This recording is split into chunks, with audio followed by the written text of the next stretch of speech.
Alright, it's going to be sending the data. Alright, looks like we are definitely getting live, and I have posted around to a couple of locations, so hopefully we'll start seeing people trickling in. But yes, it looks as if we were live. No, we are live. Hello, everyone. All one of you presently here, but everyone who watches this later, welcome to my semi-weekly stream. Hopefully weekly stream, I wish. I am joined by my usual co-host, Cybernetic Pink Eye. Welcome from the world of tomorrow! Stop it. Anyway. Off to a rocking good start. You can see I've got my art program open today. Today is going to be a low-key stream, and I love that I even saw this thing calling me out, or calling everyone out who does this, but the streamer feels absolutely depressed, miserable, sick, etc., but they usually regularly stream, so they tell their audience, alright, today is going to be a bit of a low-key stream today, just FYI. Good dorkening. Dorking. Well, this is a fun how do you do. Yes. How do you do? But yeah. That's a good question. It's been an up and down kind of, I wish that I could say that it's been an up and down kind of day, but it's been an up and down kind of week. You may have noticed that last week I was not able to stream, and that was literally because my health was definitely not up to it this last week. Today was kind of like a halfway improvement, and I was like, I really don't want to miss 2 weeks in a row.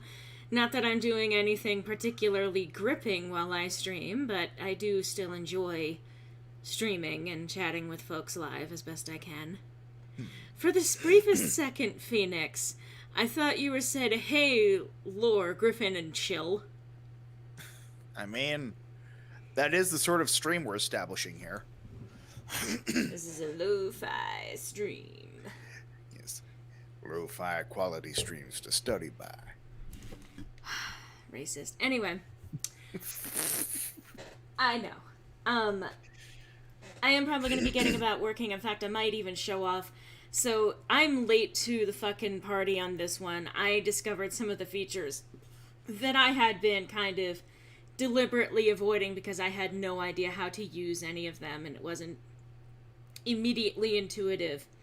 But in this last year, I have actually discovered how to use the 3D models within Clip Studio, so I may as well show the process of basically setting those up, posing them, and getting them ready to basically work off of for when you're doing, some kind of artwork of some kind. The stream is so chill, Laura's wearing sunglasses. I'm wearing glasses. That much is true. Mm-hmm. There's no sun in my house. Sun is not allowed in this house. Sun is unwelcome. Future so bright, we gotta wear shades. I hate you. Anyway, I will say, this has been an interesting day in some ways. I also ended up getting, this is obviously one of those, that whole, what 3 things would you buy to upset your cashier kind of, thought experiments. I know you're gonna go with the whole desert island thing, but go on. Well, that's the one, I even remember talking about that recently. But the whole point is actually, what 3 things would you buy to freak out someone who's like, what from the outside perspective, what the fuck do you mean no data? Huh. Anyway, sorry. I'm paranoid about this because we are literally paying more for a faster connection after the lagged out fiasco that was Monopoly a while ago. So I'm paranoid about the quality of the stream. Anyway, so I made an order off of Amazon, and this is not an endorsement of Amazon, FYI. It's kind of actually the furthest thing from that. But my options are kind of limited, and I needed a couple of things. One, I needed some new compression socks because I've had them for a while. The ones that I've had, the kind of pressure quality that they've had, here's like a nice little, obviously you guys care about the quality of compression socks, but I'm just saying, there are different degrees of pressure, and like higher level pressure is for things like when you're dealing with really, really poor circulation in your legs. Well, guess what your girl is guilty of? Poor circulation in her legs. So I ended up actually going up basically 1 degree of pressure, so to speak. And I went from basically moderately firm to literally, technically medical grade pressure because what I was on was not working. So, I managed, I'm giving them a bit of a test run because they arrived today. And I'm going to see, if these work for what I hope that they do. Hopefully, if I can get some better circulation, I can start dealing with maybe health problems a little less. I wouldn't do 3 things to upset or freak out a cashier. It's illegal, but a gun would... Yeah, okay. Put a pin in that. And in fact, Griffin, please remind me of the pin once I finish this, because I want to finish my thought. Noted.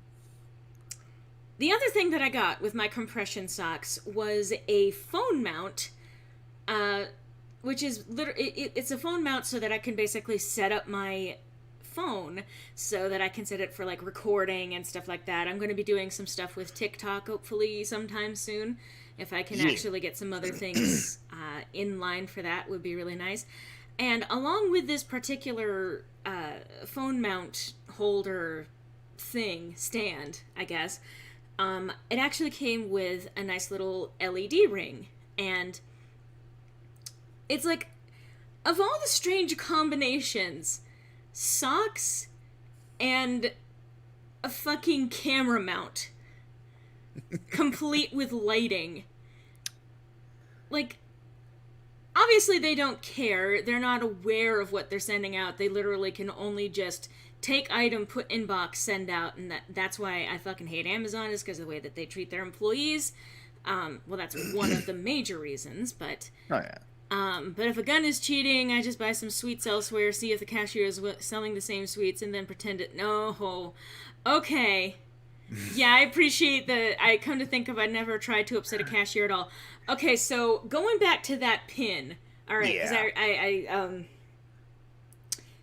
I'm sure that I've told this story before while on stream, but I as a cashier, as someone who was a cashier, so I speak from experience, one of the weirder moments that I had, or actually one of the freakier moments, was when someone pulled out a taser in line while checking out, and like they pulled it out jokingly, and they actually activated it jokingly at their friend. Like, they didn't actually connect, but it snapped and crackled right in front of me.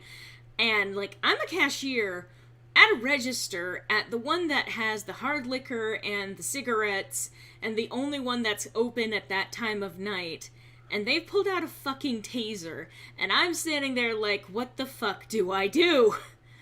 That was a very quick way to freak out a cashier. So any kind of weapon, if you're carrying it on your person, and I don't want to get into the debate about open carry and the Second Amendment or anything like that, that is in itself an entirely convoluted thing and not gonna fit in with jokey joke telling a story type thing.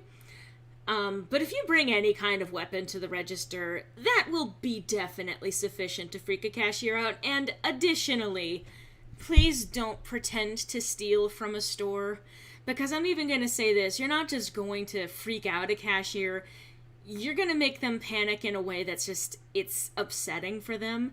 Again, speaking from personal experience, because if the store loses too much inventory, and like there's a chance that a cashier might have been able to stop the theft of something,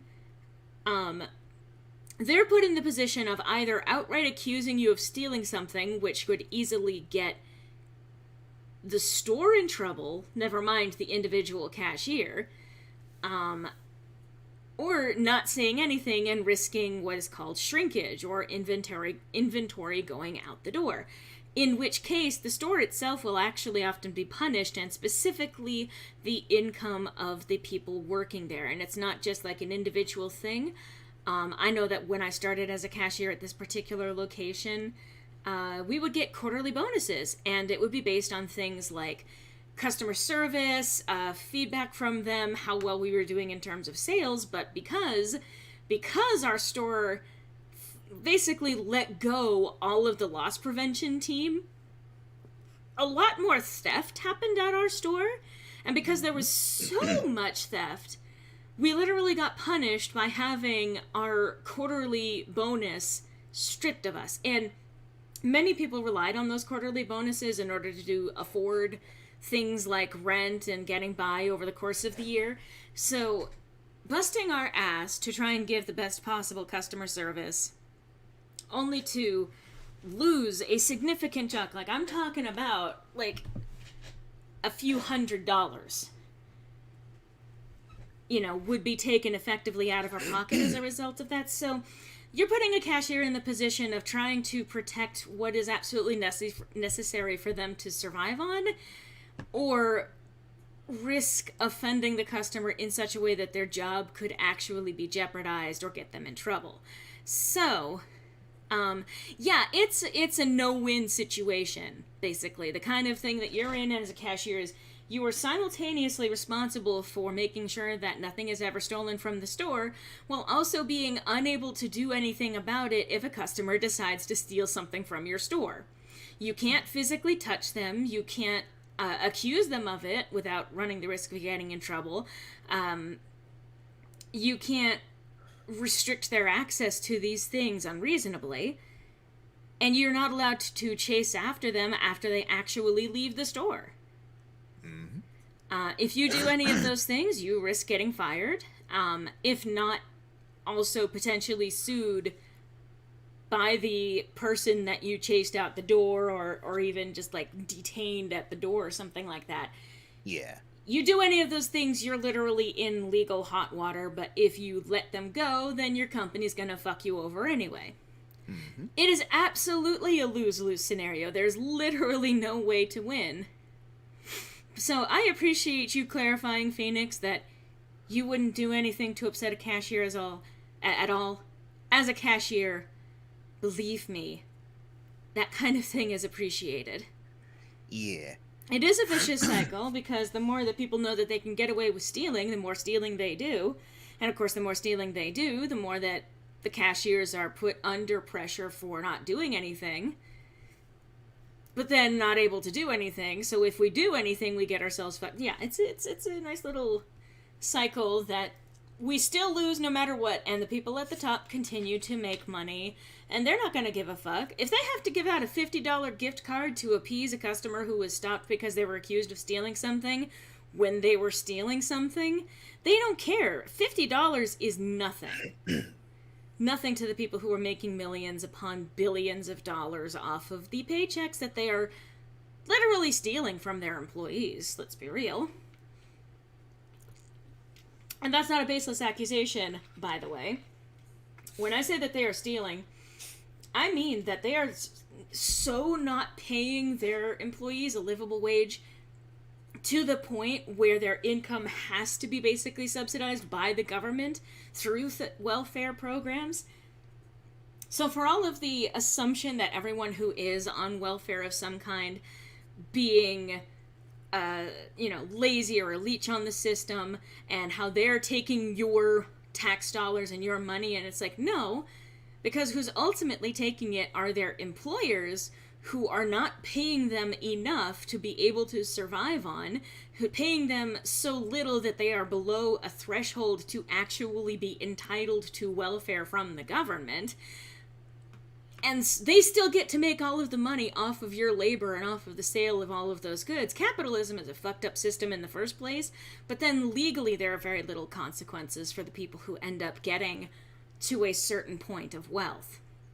So they are stealing, and never mind instances of telling an employee to work off the clock. They're not legally supposed to, but if an employee doesn't know that they're not legally supposed to do that, then it's not going to be recorded that they did this. And so they get hours of work out of an employee that clocks out so that they don't get in trouble, just so that they work for another couple of hours without pay. Small things like that, and that's not a small thing, add up over time. As a deli worker, the best I can do if I have to serve someone I know steal stuff is either call security or refuse service. Do you ever just think about the world and decide you don't want to be there? Well, that's I know cashiers have it rough, but they are very much people too. I remember one time I was talking to a cashier for a good amount of time simply because they played the Hamilton soundtrack.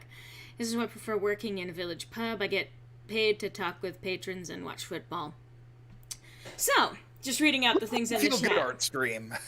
Yeah, what a great art. I'm making pleasant conversations. What are those? Anyway, yeah. Sometimes the only thing that you can do is basically try to defer to a higher power or an authority that has the ability to step in and do those things. Cashiers are people. Like it's easy to kind of forget that, especially when you get kind of conditioned into them being functionally having to be perfect, or they get complained about and have other complications or potentially even get fired for that kind of shit. For working it, yeah, I would love, I mean, I've had some nice jobs, I've had some reasonable jobs, I've had terrible jobs that have those brief moments where it's really kind of worth it. Some people, I actually even had instances of some people who would snap at me, give me shit one day, and absolutely take out whatever emotional garbage they were going through at the time out on me because they know I can't retaliate. I had one person who did that to me who came back later and actually apologized for it. And he's like, yeah, that really wasn't your fault. And, you know, I was being kind of unreasonable. My friend kind of pointed out to me later that I wasn't being okay with this. So... And I will say, those small things can make a huge difference. Like, an individual cashier may not be able to recognize you easily, but if you do something really nice or treat them like a human being, you increase the likelihood that they're going to remember you. And, of course, if a cashier remembers you for something nice, you're going to continue to get more human interaction with a cashier next time you come in. So, Morris Onion... I don't know what to tell you, dude. That's a very serious topic. Not that this was a lighthearted one to begin with. But the world is not an easy place to live in. I've been under no illusions to that for years. I've been literally clinically depressed since I was about 10. That was when I was diagnosed for the first time. And it's not an easy world to reside in, even under the best cases of your mental health. There are things and trials and tribulations that everyone goes through to some degree or another. Obviously, the likelihood of encountering those trials and tribulations decreases the more privilege that you have within a society. And of course, I've talked about great length about those different privileges in the past. But... all in all, as hard as the world can be to live in, I do think that it's still worth it. It's worth it to stick around. I mean, there's going to be days where I don't find it as easy to believe that. And I'm just admitting that because I'm saying this not to be like, oh, the world is a wonderful place, and you, as long as you hold on to your hope, it will get better. I'm not ignorant of... that some days are better and some days are worse. And even when you do sincerely believe that good things are coming, that doesn't stop the bad days from sometimes making it harder to be able to see that. A nice customer to me is the difference between me giving them top quality or whatever I need to get rid of first. Yeah. I mean, you're not supposed to play favorites, but I hate to, like... out all cashiers, and I can't really speak for all cashiers, but generally speaking, you're going to get better quality service if you treat the person ringing you out like a human being. Anyway. Lo-fi art stream. It is, though. I mean, compared with fucking Monopoly lagging the shit out of everything. I do want to get back to that. Laughing during Monopoly. I do hope that I'm going to be able to get back to that. Try that again sometime without it lagging the way that it did. Because now I went from like it was 10 Mbps, now we're at 35, so that should be an improvement. Hell of an upgrade. Yeah. I have noticed some minor improvements. I tried it last time I streamed, and there was, I think, an improvement on the Final Fantasy VII stream at that time. Yeah. Because that was causing us problems before, too. Yeah. Speaking of, I noticed that the last Final Fantasy stream and this stream actually are marked as 2020. I should fix that. No, I mean, welcome back to the beginning of 2020. We're doing it over again. We fucked it up the first time. This is 2022. But taking things seriously because I gotta. As difficult as it might be sometimes to deal with the world at its worst, sometimes it is finding those small things that make it easier to deal with, like, because it's the small, nice, good, wonderful things that end up actually making the bigger, hard stuff easier to cope with. And it's like, if you train yourself to look for good things, good behavior from people, if you look, for communities coming together and supporting one another and things like that, if you train yourself how to be able to see the signs of that and to kind of peel back the layers a little bit to see what's going on, it's easier to recognize how complicated the world is, that it's not all bad. It's not all good, and there are some definite bad actors out there, but even when shit gets real... I don't remember the exact quote because I'm terrible about that, but fucking Mr. Rogers saying, when a disaster happens, look for the helpers. Because bad things will always happen, but just as sure as bad things will happen, people will come out of the woodwork to help fix what happened. Thank you. The first round of the year was a blip in time, yeah. Better and better days are hopefully on the horizon. Thank you for participating in this first trial of 2020. We recognize our failures and want to improve. Welcome to the second trial. Dad, were you in 2020? 2020? Nope, never happened.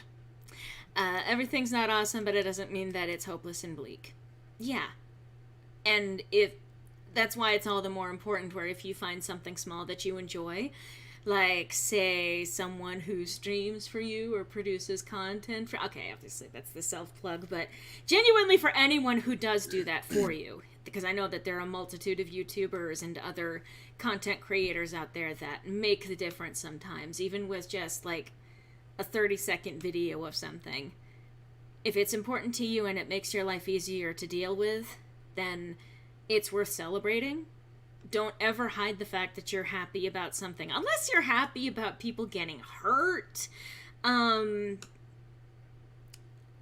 it's, again, schadenfreude in the sense of someone who actually deserves it. Anyway, that's complicated. Basically, as long as you're not actively advocating for harm that isn't basically retributive justice. Anyway, words. Hello, Shikarian, and welcome. I'm just here sipping my water.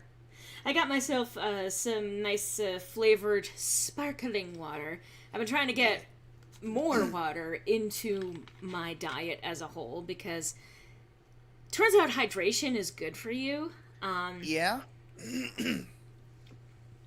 But I was trying out a couple of different flavors. I still need to try the cherry vanilla. I mean, I generally know what cherry vanilla tastes like, but I haven't tasted this particular brand's version of cherry vanilla.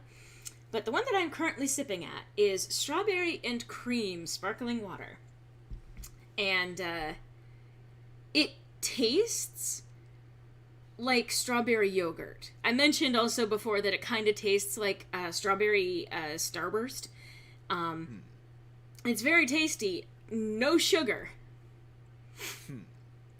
Anyway, so I got an art program, and I know you all came here to watch me talk over a white square, but I have a lot of things that I have in my little inventory here. I might as well show off one of the things that I have been using to help with my art. And that is using 3D models. These things that you see on the side here, by the way, these are various brushes. Those don't disappear when I move them into a particular folder, but physical objects do, or physical 3D or something like single images do. I have no idea what causes that. Anyway, may as well go with something that's actually a bit more, a lot of guns, of course. Mm-hmm. Something that's difficult for a lot of people to do, and that's combat.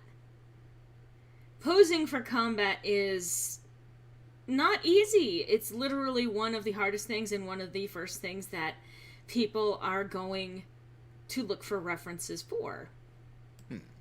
So let's see. Dragging over a pose. Now, the cool thing about the posing in this program. So, you start with a basic pose, and you can actually turn it. You can actually see, like, the grid that shows basically the plane on which your 3D model is operating on. But so the model itself is actually really, like, you can adjust it however you like. That's really kind of the cool things. I mean, like, they have restrictions on the model. You can still do things that break the doll effectively, but they do take into account things like the directions your arms can actually bend in, and they have coded things so that it's not, like, absolutely insane or impossible for someone to get into. Controversial opinion, I don't like sparkling water. Hey, that's fine. The only reason why I do sparkling water is because I prefer that texture of liquid over just straight water, as well as tap water being just fucking disgusting. VTuber Lorelei, I mean, you say that, but I wouldn't be opposed to that. It's just that I have no experience actually putting together the models for something like that. But yeah, so, alright, we got this action pose, right. Okay. Well, that's interesting, because that's a basic doll pose, but I may as well show off another feature here. You can actually change the body type. And you can actually, I mean, of course, this is very binary, but you can open preferences. Hopefully this opens up in the actual stream. I'm noticing, I'm trying to pay attention to the actual thing here to see if it actually pops up. Nope, it does not. Okay, but if you, if you open file up on the upper left-hand corner, just go into so I can do it, and bring it down to preferences ... or I guess if you hit Control K, you bring it down to 3D, you can hit model settings, and you have like a four basic models that you can choose from. You can also choose basically effectively between female and male, realistic versus anime. But okay, so I have this basic model that I have thrown up on the screen. But let's just say maybe I don't want to have this, you know, slender figure pulling off this punch. You know, she may be pretty good at it, but, you know, it doesn't quite seem thick enough. So, let's, oh God. Well, as we all know, that's how boobs work. I mean, does anyone really understand how boobs work? What is with this tiny hand? Anime. Well, one of the nice things is that you can also actually adjust the size of the hands. Again, I'm not sure that all of this is going to show up in the actual broadcast, just the way that this is all set up. But let's see. I think I can increase... That's shrinking it. Cool. But I can increase the size of the hands so that they look like actual hands and not baby hands like the former president. So there we go. Alright, we've got a thicker lady type throwing a punch, throwing everything into it. I'm gonna fucking see what I can do to fix her fucking chest. This is... oh god, no. Okay. That didn't do anything. Okay. I guess this would be a full body thing and reduce how super curvy she is? I guess? Well, boobs can take all shapes, but if they are flattening like that, then you might want to see a doctor, I guess. If I you're was down for gonna the say you might have seen a doctor one too many times because that seems like the end result of too many pap smears. pap smears, do you know what a pap smear is? I thought I did, but apparently not. It has nothing to do with boobs. Oh, I thought it was like pressing them together with glass. It's a mammogram. Oh, that's okay. Yeah. Listen, If you're down for listen. VTuber stuff, you can always pay someone to make the model for you, but shit, yeah, and unfortunately, I don't quite have that expenditure available. Careful what you wish for, just made a whole new meeting. Yeah, Jesus. I don't know how to fucking tell you, dude. Look. I mean, I don't have to because what the hell, man? Anyway, alright, so I have a thick body type here, right? But let's just say. Wow, that was also huge. What the fuck? Anyway, let's just actually make a thick woman. And what is with the boobs in this program? Well, anyway, Again, anime. I'm just gonna fucking start over. Alright. Chad's just become like Griffin. No, I know Griffin. It's not.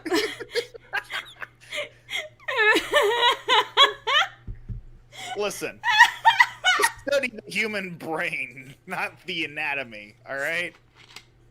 The brain is part of the anatomy! Listen. Stop saying these things!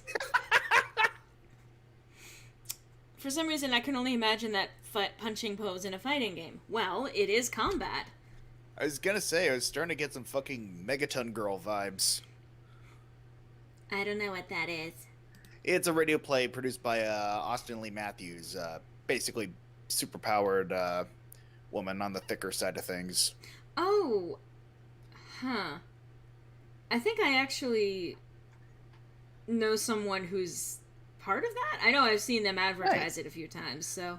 Yeah, I only recently listened to episode 1 the other day, and I'm glad I finally did. Apparently, they just recently finished voice recording for episode 2. Cool. Yeah, I definitely recommend it. It's like it's what you would expect from a sort of modern take on like the superhero genre, and in terms of like kind of breaking down some of the stereotypes of it, and it works very well. I think it's got again Austin Lee Matthews in there, Patrick Seymour, trying to think of other cast. Oh, Sean Chiplock is in there. Mm-hmm. I forget, is Total Spiffage in that? I forget. They might very well be. I'd have to double check. Yeah. I know. Fucking Jason Marnoka is in there as well. I have no idea who that is, but anyway. Send help. I don't know what I joined. We just started talking how the sun will shine again, then we got into anatomy. I need someone to help me. I'm clearly only the same person here. I need help. I mean... why is she so far back? Why did you go out there? She's got the pose of Griffin, no. Just putting her hands out. Putting as much distance between us as possible. Why? Okay. I apparently have story to of my life. Anyway. move the camera. And you actually can adjust the camera both by rotating it. There are options at the top of the model. You'll see either moving the object itself or moving where the camera is. So you can choose a position. You can also, through the settings on it, actually choose where the light source is. So, like, for example, you can see that the light source is ahead of this girl and behind her is shadow. But what if, instead, the light source were from behind? Ooh, and this can give you an idea of not only the three-dimensional shape, but how to actually tackle the shading of the figure once you actually get to that point. And I believe you can actually add additional light sources. I would have to go back and actually study how to do that. My knowledge of this is exceptionally limited. I feel like she's got a bit of a We Fit trainer pose going on. God made her without a face or clothes, designed to hold one pose for all eternity. Dude, have you ever seen a reference model before? Do you remember that fucking stereotype of like the art companion model that was like literally just wooden blocky shapes that people used as basic references? These are God. functionally that, but more detailed. And they don't Yeah. include the clothes because you're supposed to draw the clothes yourself. The whole point is to give you a point of reference for someone's body shape overall. So I'm gonna God. put the light from coming from in front of her again. I have, and I'm making a joke. Well, My I word. appreciate the attempt at a joke. Sorry if I took it too seriously. Anyway, so right now, this looks like someone who is possibly simultaneously trying to set out energy and also taking like a step back. Unfortunately, because of the way that this one has been particularly modeled, she does not look like she's giving 100% into, like, the stepping forward and leaning forward on that front leg indicates that she's trying to lean into it, but the way that the back is postured indicates that she's pulling back. But let's just say, so I've got this starting position that I want to work from, but let's say I want to tweak it so that it makes a little bit more sense to me, or for the specific moment that I want it to.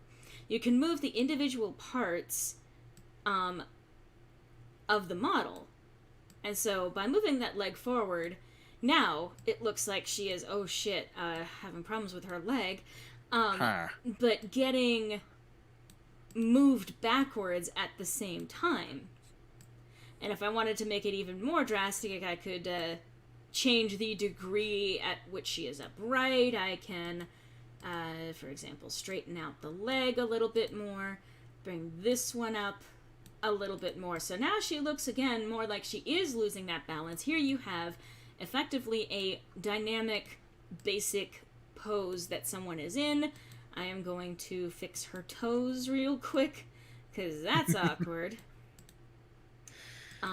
Fix her feet a little bit here. Give that a little bit more of a something that makes sense. Fix this too. So little minor adjustments here and there, and now I have something a little bit closer to maybe what I want to draw from. I don't know why specifically my mind is going here, but for whatever reason, this pose sort of invokes like that one scene from the first episode of Inuyasha where Kagome first falls down the well.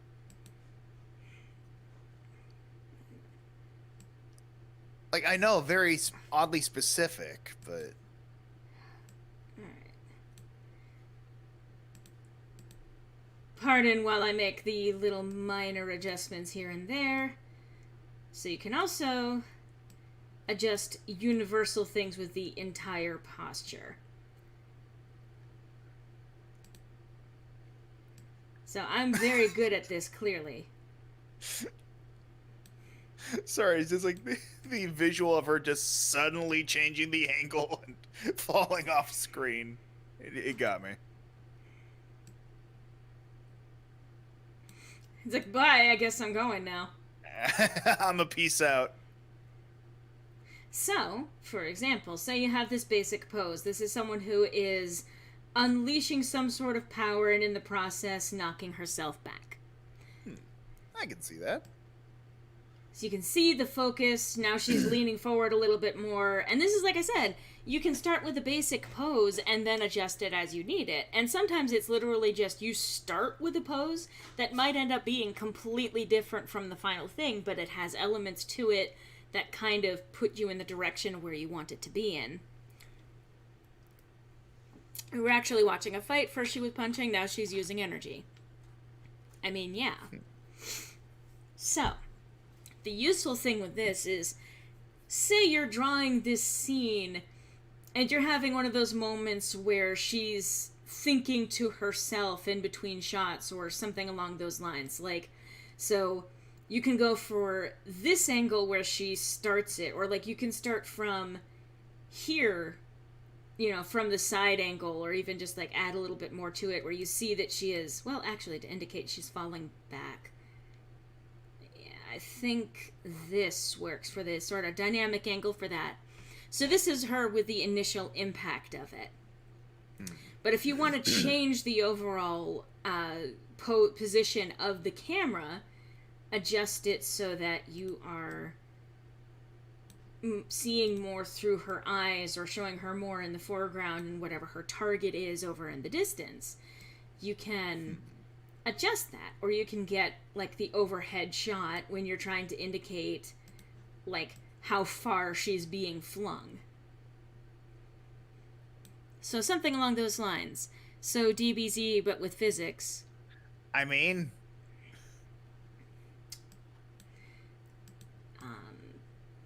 But I'm just showing how to use the modeling program, honestly. I don't have necessarily anything particularly in mind. Like, I'm taking the opportunity to show off how to do this. So if you get Clip Studio, at which it frequently goes on sale, you can get it for like $25 whenever it goes like half off, which it frequently does. It's worth it. It is way better than just about any other, I find it to be a lot better for me, and a lot of people agree that Clip Studio is pretty good. It is very good for animation, especially if you get the EX version versus the Pro version that I have. It has the models, which makes it easier to set up scenes the way that you want to. You can make the minor adjustments and change the camera angles with the posing and all of that. But even in itself, it has so many assets in the asset store, some of which are very cheap. Like, you don't have to spend a lot of money to get those kinds of things. And some of them completely for free, because users will individually upload their assets into the store. Models that they have made, or brushes that they have made. And you can download them completely for free. And it's not just, some people put up, like, random garbage. I'm gonna say that because I've seen that kind of flooding. It's like, Steam in that regard. Some people will put up actual games, and some people will put out a fucking reskin to try and, basically get attention for something, or to get points off of something. But a lot of people have made things, amazing things, completely for free. So anyway, that was my example on how to do... What am I doing? Go away. Anyway. How to do the individual modeling. But that was for a person. But let's say maybe I want to make a building. Or I can show you one of the things that I got for free. How about giving it a second to load? How about an entire town? How about that? Imagine... So for those of you who hate doing backgrounds... So... Most people, of the human race. Most artists. Say you don't like having to do backgrounds and you want something that's just super quick and dirty, and either, like, you get the overall thing. One of the nice things is that you can effectively, I think there's a way, let's see what I can figure out here. Preference. Rendering settings. Does this affect the... use texture versus don't use texture? Well, didn't change anything. Cool. Okay, use the texture, I guess. Where is Gorad Fong Tune? None of those words mean anything to me. Anyway.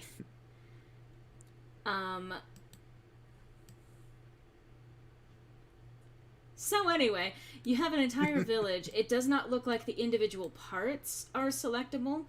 I can select the apparently entire thing. I don't appear to be able to select specific things. Although, why is only the roof of some of these highlighting? Anyway, but you can change the angle, and you can... It's being a little slow within the program because I have an entire village on display right now. So I I was have to gonna be. say, it's like, hey, you know this thing I love to use? It's not working. It is though. All right, come on, program. Let me select the zoom. Why are you only allowing me to rotate it? I want to get closer. Let me select it. Am I allowed to get... There we go. Alright. Alright, so I'm up into business of this town. And so you want to focus on just this one little area. Now you have, effectively, a pre-rendered background. Although, with the light source being what it is, maybe instead you choose this angle so that it's a little bit more detailed. And you can make slight adjustments to whatever actually fits the scene that you're trying to tell. This is incredibly useful, and as someone who absolutely loathes doing backgrounds, this entire thing is a fucking godsend. So anyway, bye-bye, city. And like I can show you, for example, sometimes you're going to get free assets where the quality isn't necessarily the best. What the fuck is up with this? Why is it so big? Why are you so big? That tiny little pixel in the middle was the original fucking... Oh, it's an entirely different object plane. What are you doing? It's like that end scene from MIB when you zoom out of the universe and there's a couple of fucking aliens playing marbles.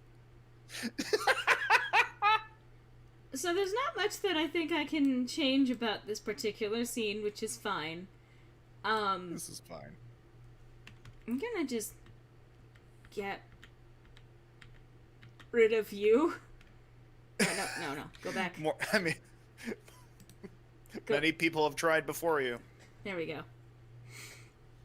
I know, I'm indulging in showing this off, but there's so many useful things. Some things are very obviously like, okay, you very clearly got this one for free, and some of these are really, really surprisingly detailed for what becomes available completely for free. Oh yeah. I mean, it is damn impressive to see, like, the level of detail and clear work that a lot of people will put into these things. So. Alright. This is still big, but one of the nice things is you can also adjust the scale. Woo! Okay.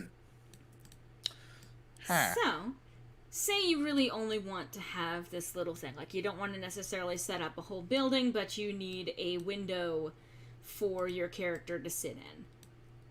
A simple one little element of it. Let's move you back this way. Move the camera in so that it's about right here. And yes, I am aware of that, Ian. That's why I said MIB. MIB is short for Men in Black. Let's see, physical settings. Rendering settings. Let's see, use texture? Okay, so this was what I was trying to show before, but not every one of these objects that are made completely for free will reflect that. So, right. Say you want to put these in like a different color. This actually just changes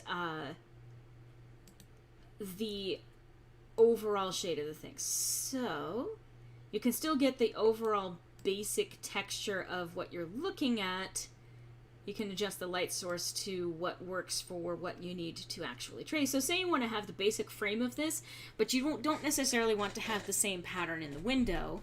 Something that might make it easier is to remove the actual texture through the program itself. Again, I'm not able to be a guide on how to do something, to do every last thing. I had to look it all up myself. Fortunately, there are a lot of really easy to use tutorials. Yeah. Yep, he said MIB. Yes. I mean, to be fair, my pronunciation of the English language is mid-tier at best. I'm gonna fucking... Anyway, No, you're not. You're ace. that doesn't render you incapable. Whoops. That's what I wanted to do. I also have a really nice tablet. It was one of those things that I ended up getting over Christmas. Is I had a really decent. I have it still, even. A pretty decent tablet that I got in 2014, and it lasted me all through this last year. The only thing that was going on with it was it has the tiniest wonk, the tiniest little slight deviation in the pencil stroke in one particular region of the board. But that was over 6 years of use. Regular use, too. So I was like, I mean, do I want to get a new one? And I was just like, I think it's kind of a good idea considering that I am planning on upping my art game for stuff coming up soon. Yeah.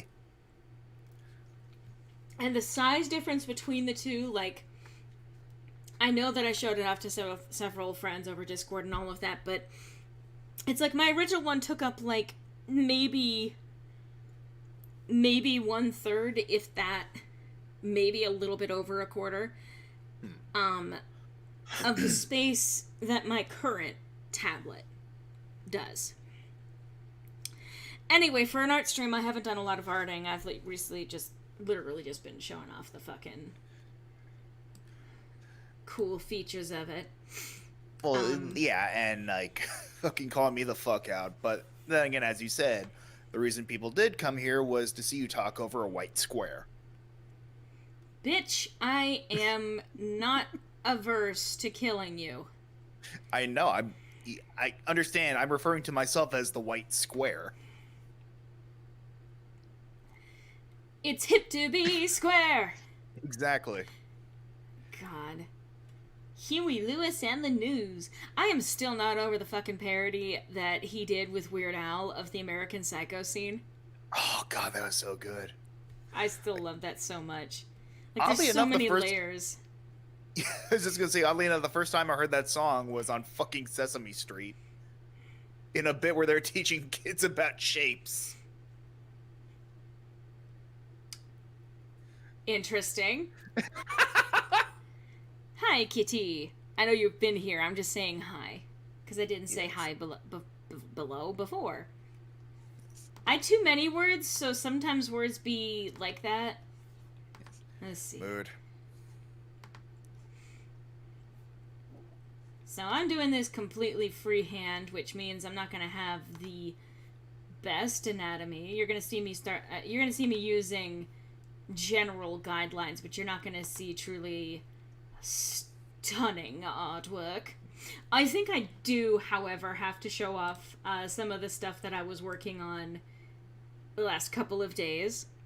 Yeah. It's not leg to be circle. As opposed to hip to be square. Yeah, I know. Weird Al doing a scene from American Psycho, I can see that. It's the scene where the main character is doing the rant about Huey Lewis and the News, doing this, like, super hyper-commercialistic pitch for Huey Lewis and the News in this particular album that was released, getting the guy drunk and completely, like, I don't even know the full context of it, but basically making it so that he was sedated completely, laying down, like, newspaper around the room, putting on a rain slicker as he does this, and then hacking the shit out of the guy while he is trying to endorse Huey Lewis and the News. Huey Lewis and the News. So the parody is Huey Lewis from Huey Lewis and the News taking on that role, with Weird Al being the guy that's getting drunk in the chair, as Huey Lewis promotes American Psycho, talking about cultural impact on it, but doing all of the same physical motions as was in that original scene. I think it was on, like, College Humor or something like that, but... Probably. That sounds like it'd be in their wheelhouse. So, something I drew... What did I name that? I'm trying to remember what I named the, wisdom teeth one. Oh, I know where I put that. You know what I'm talking about, Griffin, because you saw Oh, it. yeah. Oh, yeah. But I still don't remember the name of it. I just remembered that it was in a different folder than the one I was looking in. Yeah. So much shipping. Yeah. So many cute things. I mean, that is your MO. Look. Don't. Don't what? Hold up a mirror? Stop. Okay. Now I have to, because I don't remember the specific name. I say wisdom teeth, so there's even a backstory to this. I was watching a compilation of people. Don't ask how I got on it, okay? It's the internet and surfing and all of that, but yes. Watching a compilation of people having their wisdom teeth removed and, like, the fallout from, like, the silly, you know, like, from the anesthesia kind of, you know. Yeah, like, not the actual surgical procedure itself, more like just what results afterwards. Wait, was I in the red folder? Anyway, sorry.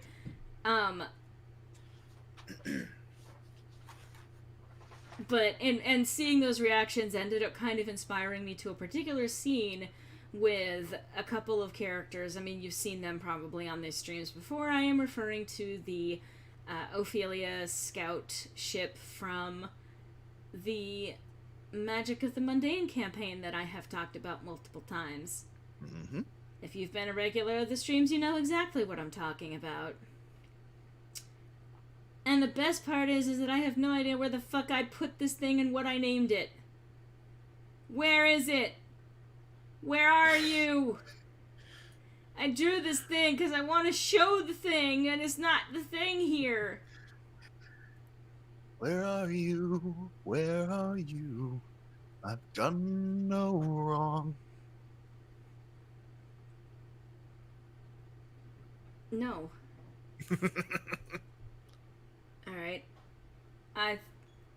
Where did that thing go? Aw. I'm awing other things as I see them pop up. Okay. The best part is that as I try to actually find it quickly, I'm probably just skipping over it. I'm like, where is it? Where is it? Skim, skim, skim. Maybe if I actually went through what I was trying to find. But where is it? I'm setting all of this up. It's literally not worth all of this build-up, I promise you. It's not worth it. I just want to do with that now. Oh, there it is! Found it! Well, of course, the moment you give up. My sister was at, okay, Weird Al. I thought that was Weird Al would play as Christian Bale's character. No, Huey Lewis. He's into parodies like that. My sister was a bit loopy after getting hers removed. I learned about what she thought of me. Okay, it's not about what they think of you. It's literally like being in a dream, but awake enough to actually verbalize what you're experiencing in your dream. So this is basically, you know, a few years down the line into this relationship, and Ophelia gets to be old enough where she needs to have her wisdom teeth removed. And so she's a little bit on the loopy side on getting out of surgery. And so, did they take my face? And then Scout replying, no, love. My face is too pretty. Everyone wants it. Well, of course. Your face is prettier, though. I don't think so. And then I was so happy with these expressions. The teary face with the gauze-filled mouth. No! You are the prettiest. They can take my face all they want, but they can't take yours. And then Scout, my face feels very safe with you looking out for it. Thankfully, they didn't take your face either. Just your wisdom teeth. What? Why don't they want my face? And then just, please lie down, dearest. Her bolting upright because they didn't take her face. But yeah, anyone who's under anesthesia, I mean, you might be able to get some of their unfiltered thoughts, but the truth is that it could easily also just be that they are imagining a completely different world. That's why you're going to have people who are confused of like, wait, who are you? You're my mom? Oh my god! That's why you get people under anesthesia or like waking up from it that are so loopy that they literally cannot cognitively put everything together. So it's unlikely that you got what someone really thinks about you. God. But this fucking face. Just the teary-eyed, wait, no, you're pretty. Don't you not say it, you're pretty. She loves her boyfriend. Oh, yes. A lot. The other ones should be easier to find because there's not as many pictures in that folder. But so, Gab reminded me of a particular ship, which is literally Ophelia and Scout in an alternate timeline. And again, if you're familiar with the Magic of the Mundane discussions, you know what I'm talking about to some degree. But we had a campaign. It started up. Unfortunately, it ended up stopping for some time. And then the DM decided to reboot it, but actually has connective tissue to that original campaign in that it was literally a previous timeline, and that reality got rebooted. And in that reality, my character Ophelia was originally a very, soft, delicate, shy, Fluttershy type of person who couldn't raise her voice, who she talked all the way up here in this kind of voice, and it was hard to make out everything that she was saying, and she would often actually get into a place where she was talking really fast because she didn't want people to hear her, but she had to object to certain things.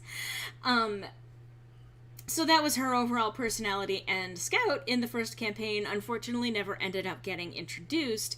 However, he was a far more jaded Scout because his ambition to become the number one over the big bad of the campaign ended up getting usurped by another character who did it because he made a deal, effectively.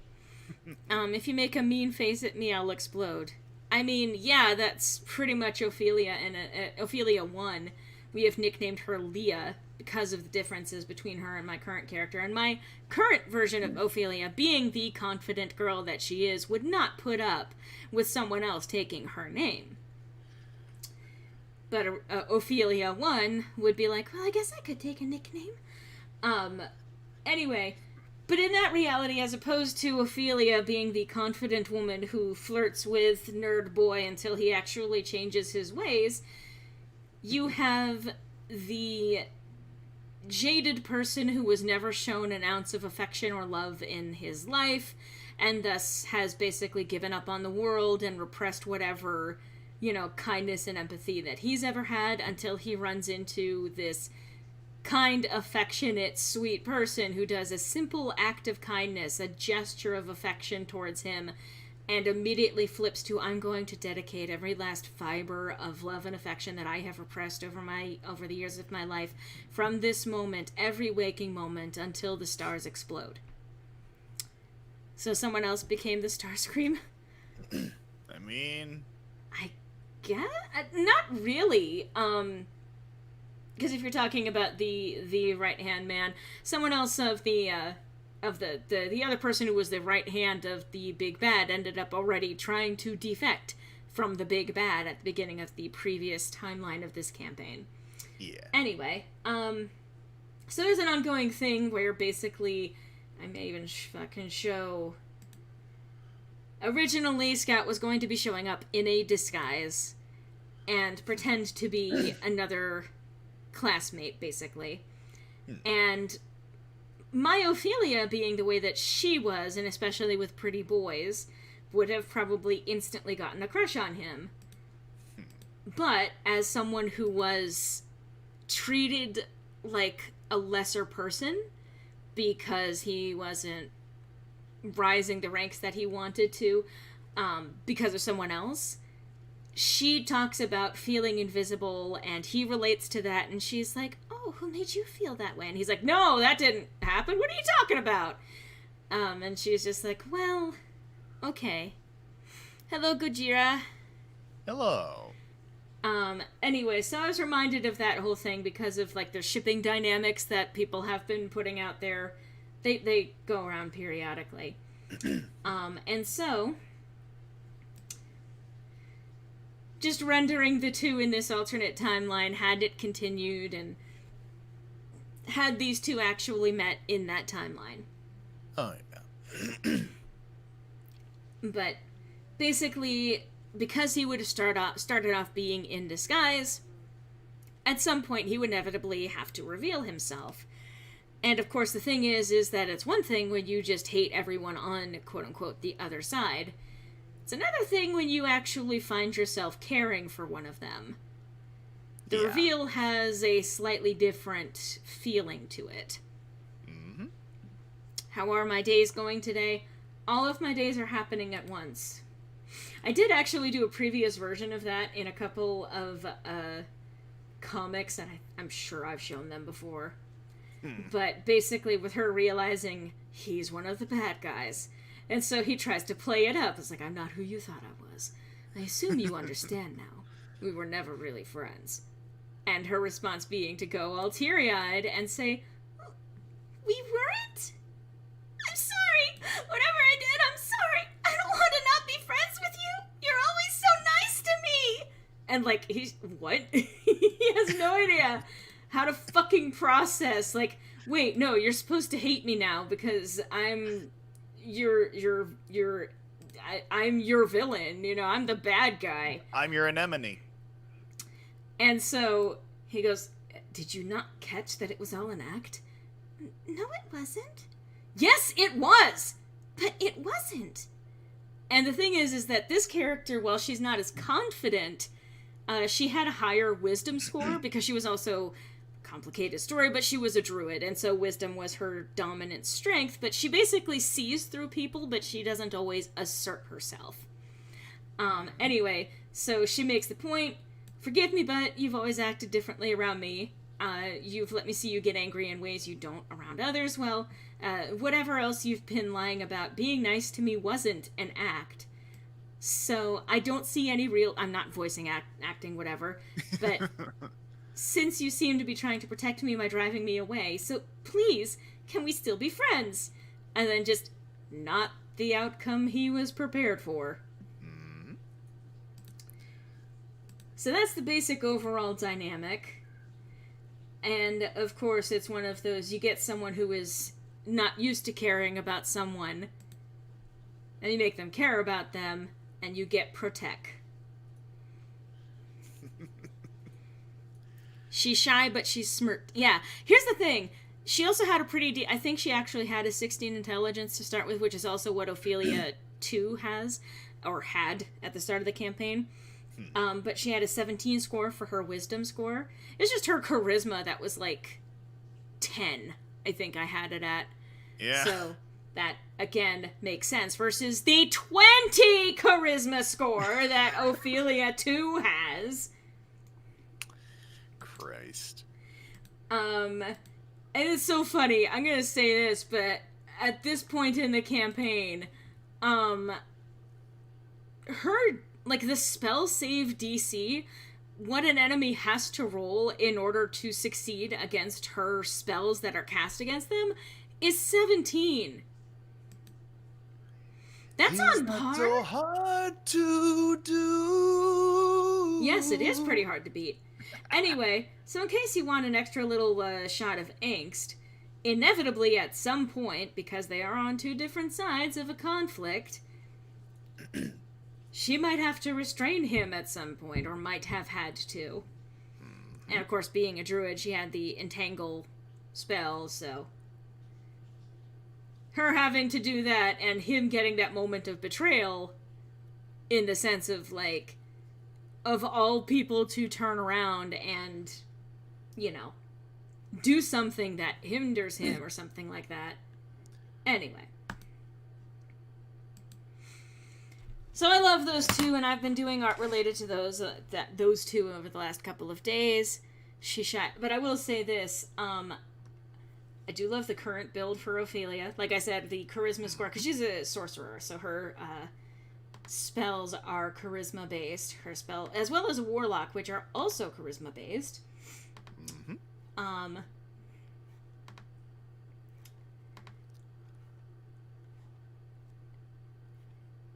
But she had a 16 intelligence score at the start of the campaign. She is presently at 18 because she read a book.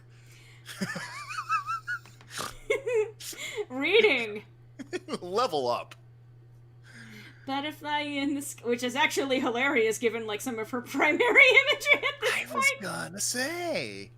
I was gonna say that was really rhythmic. Oh wow, so hard to fucking believe between the two of us. Butterfly in the sky, she can fly twice as high. Take a look, I read a book, and now I'm godlike. Intelligence grows. Anyway. But literally it was a magically enchanted book, and she ended up boosting her int score by 2. She is now at level at 18 for her intelligence. I'll seduce anything. She really will. Actually, so funny thing, I'm beginning to suspect. Okay, no, I've suspected it for a while, but I'm beginning to suspect that Ophelia's a bit OP. You think? She presently has 10 cantrips. She is about to add 2 more first level spells in addition to her existing sorcerer spell list at her disposal.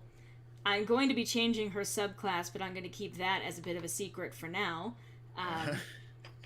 Her subclass, her sorcerer subclass. Her warlock is going to stay the same. Yeah, I mean, to be fair, was that not your goal when you decided to give her the coffee lock treatment? Now, to be fair, that's technically Gab's fault. For not saying no. Basically, yes.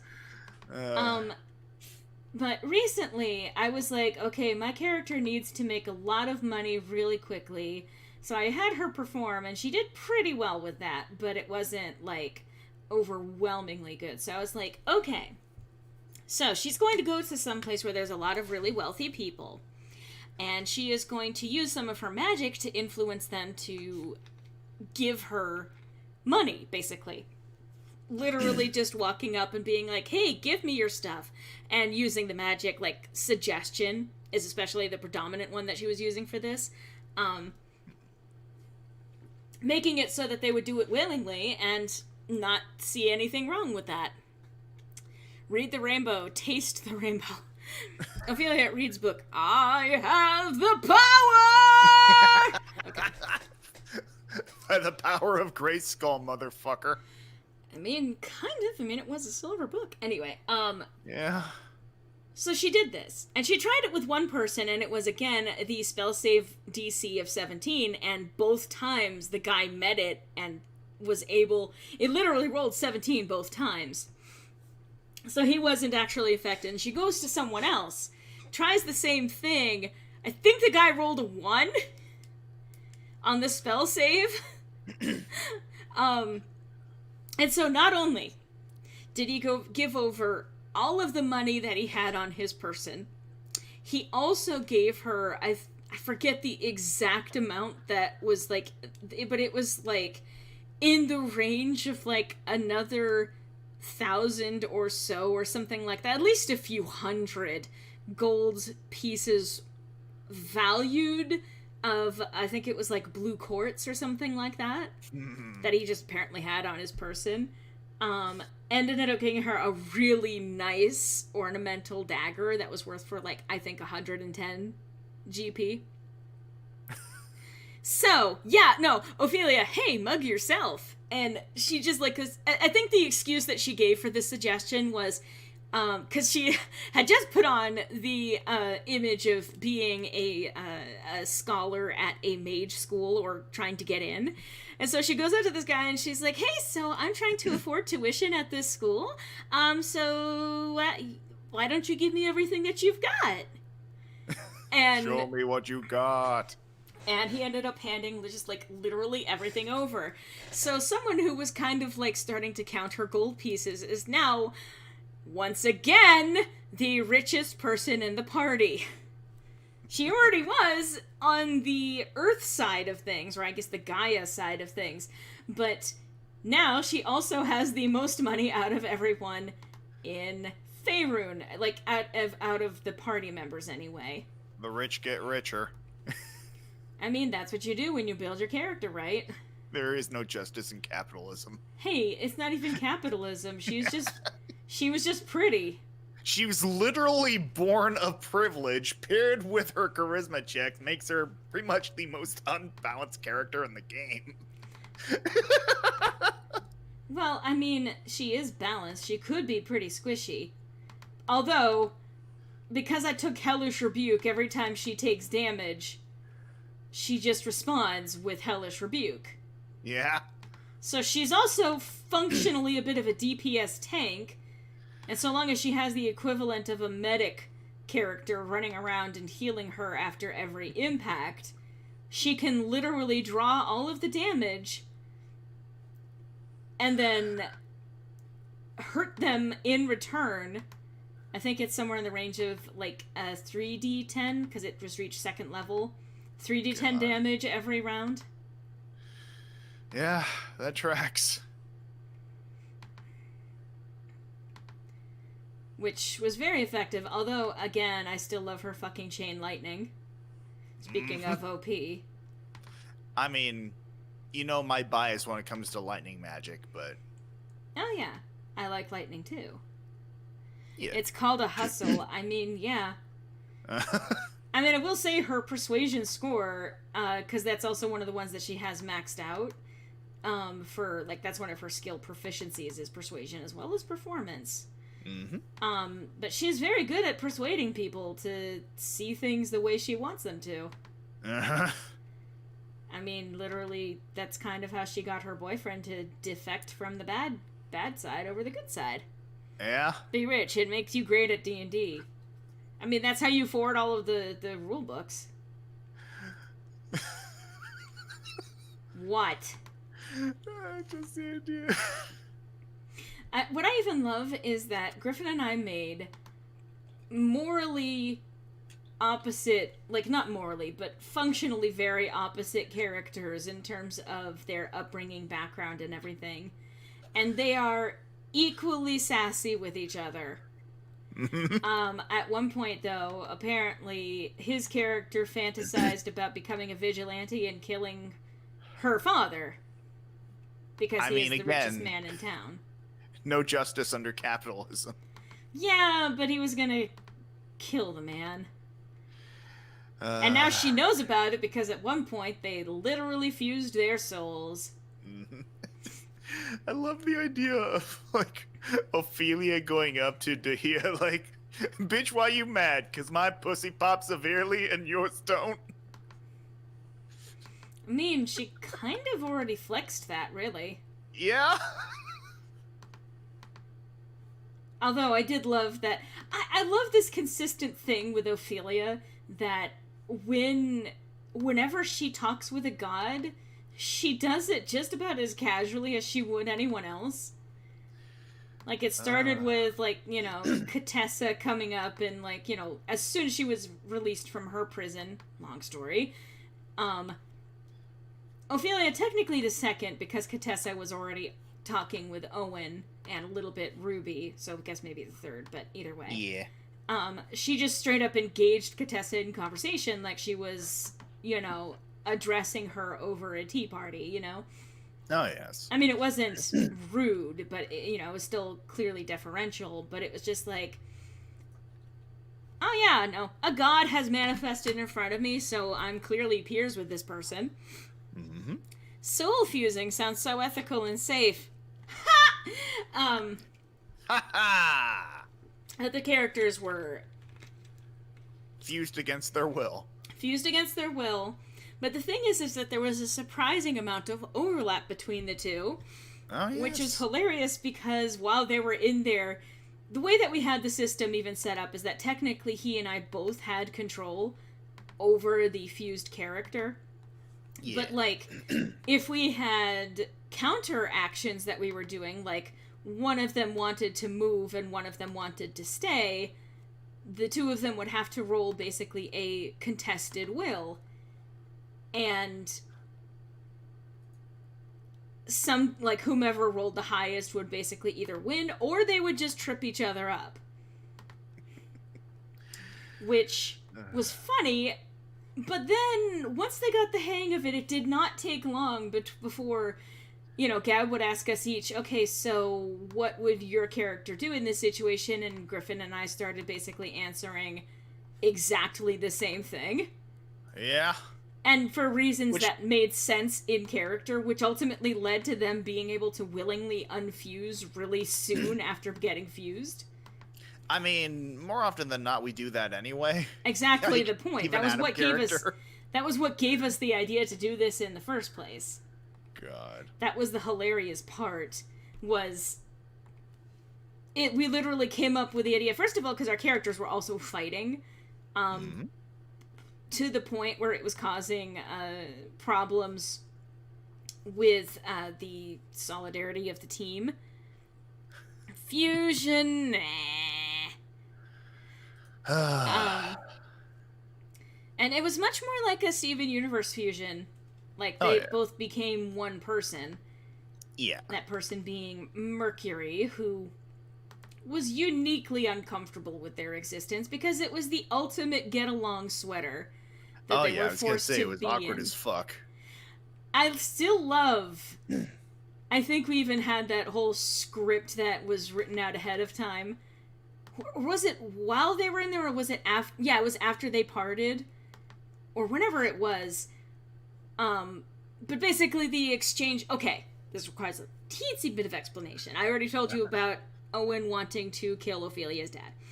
Yeah. Early in the campaign, Ophelia had a bit of a mental breakdown and decided to project her emotional pain into being particularly nasty. She was basically going to seduce one of their classmates and then intentionally break his heart later on. Well, the classmate that she was going to be doing this to happened to be the crush and current boyfriend of Owen. Uh-huh. And so, at the exchange, she basically went, "You were going to do what to my father?" You were going to do what to Curtis? So they're at the point where they understand each other better now. There's not a lot of disagreement. They do still sass the fuck out of each other, and they do still disagree on certain things, but they're not at the point of, like, misunderstanding each other anymore. It's, okay, so I understand why you think that way. I just still disagree. Yeah. Can I just say, I guess technically related to that, I really dislike whenever someone says that because I disagree with them about something that I somehow just don't understand. And the truth is that you can understand someone perfectly and still disagree with their results. You can understand why they have come to the conclusion that they are at without necessarily agreeing with their data. Yeah, like, similarly speaking, you don't necessarily have to like someone in order to respect them. Like, you can understand, like, factually, like, what it is someone is doing and have an appreciation for it, but still maybe not care for them as a person. And in the same way, like, no, I do understand your point of view and what led you to this conclusion. I just don't personally share that outlook. And there is an incredible amount of people who absolutely are convinced that the only way that someone could disagree with them is if they just refused to actually see what the data was. Yeah. And this is how you get people who are insisting, well, you know, they didn't even get a chance to present their evidence in trial. They just got dismissed. And it's like, no, they had the chance. They didn't present their evidence because they didn't have evidence. Like, this has been gone over. I'm talking about the Trump bullshit up until... Yeah, I was gonna say. Just clarifying on that, but yes, so literally the arguments were made from a position of not understanding how our legal system works, as well as not understanding that an affidavit is not, like, say the same thing as outright perjuring yourself in the middle of court. If any of those affidavits that they had signed, for example, had actually gone to court and they were forced to testify, if they actually stood by those affidavits, they would be perjuring themselves, which is an illegal thing to do and can have some very serious consequences. Mm-hmm. So the reason why they never got to that stage was because the evidence that they had, they would be asked about it in court and then say, well, we don't have evidence that supports this statement. But they were trying to do that to make it look like the courts were just not listening to them. But they didn't actually have the evidence. They were wasting time, they were creating a scene, they were trying to build the narrative that they wanted, that they just weren't, that there was a mass conspiracy to hide the truth. And it's like, or y'all are full of shit. Fucking Shadow Prince. I can't get over that shit. What? Oh, that's one of the fucking ways a lot of these people are coping with it.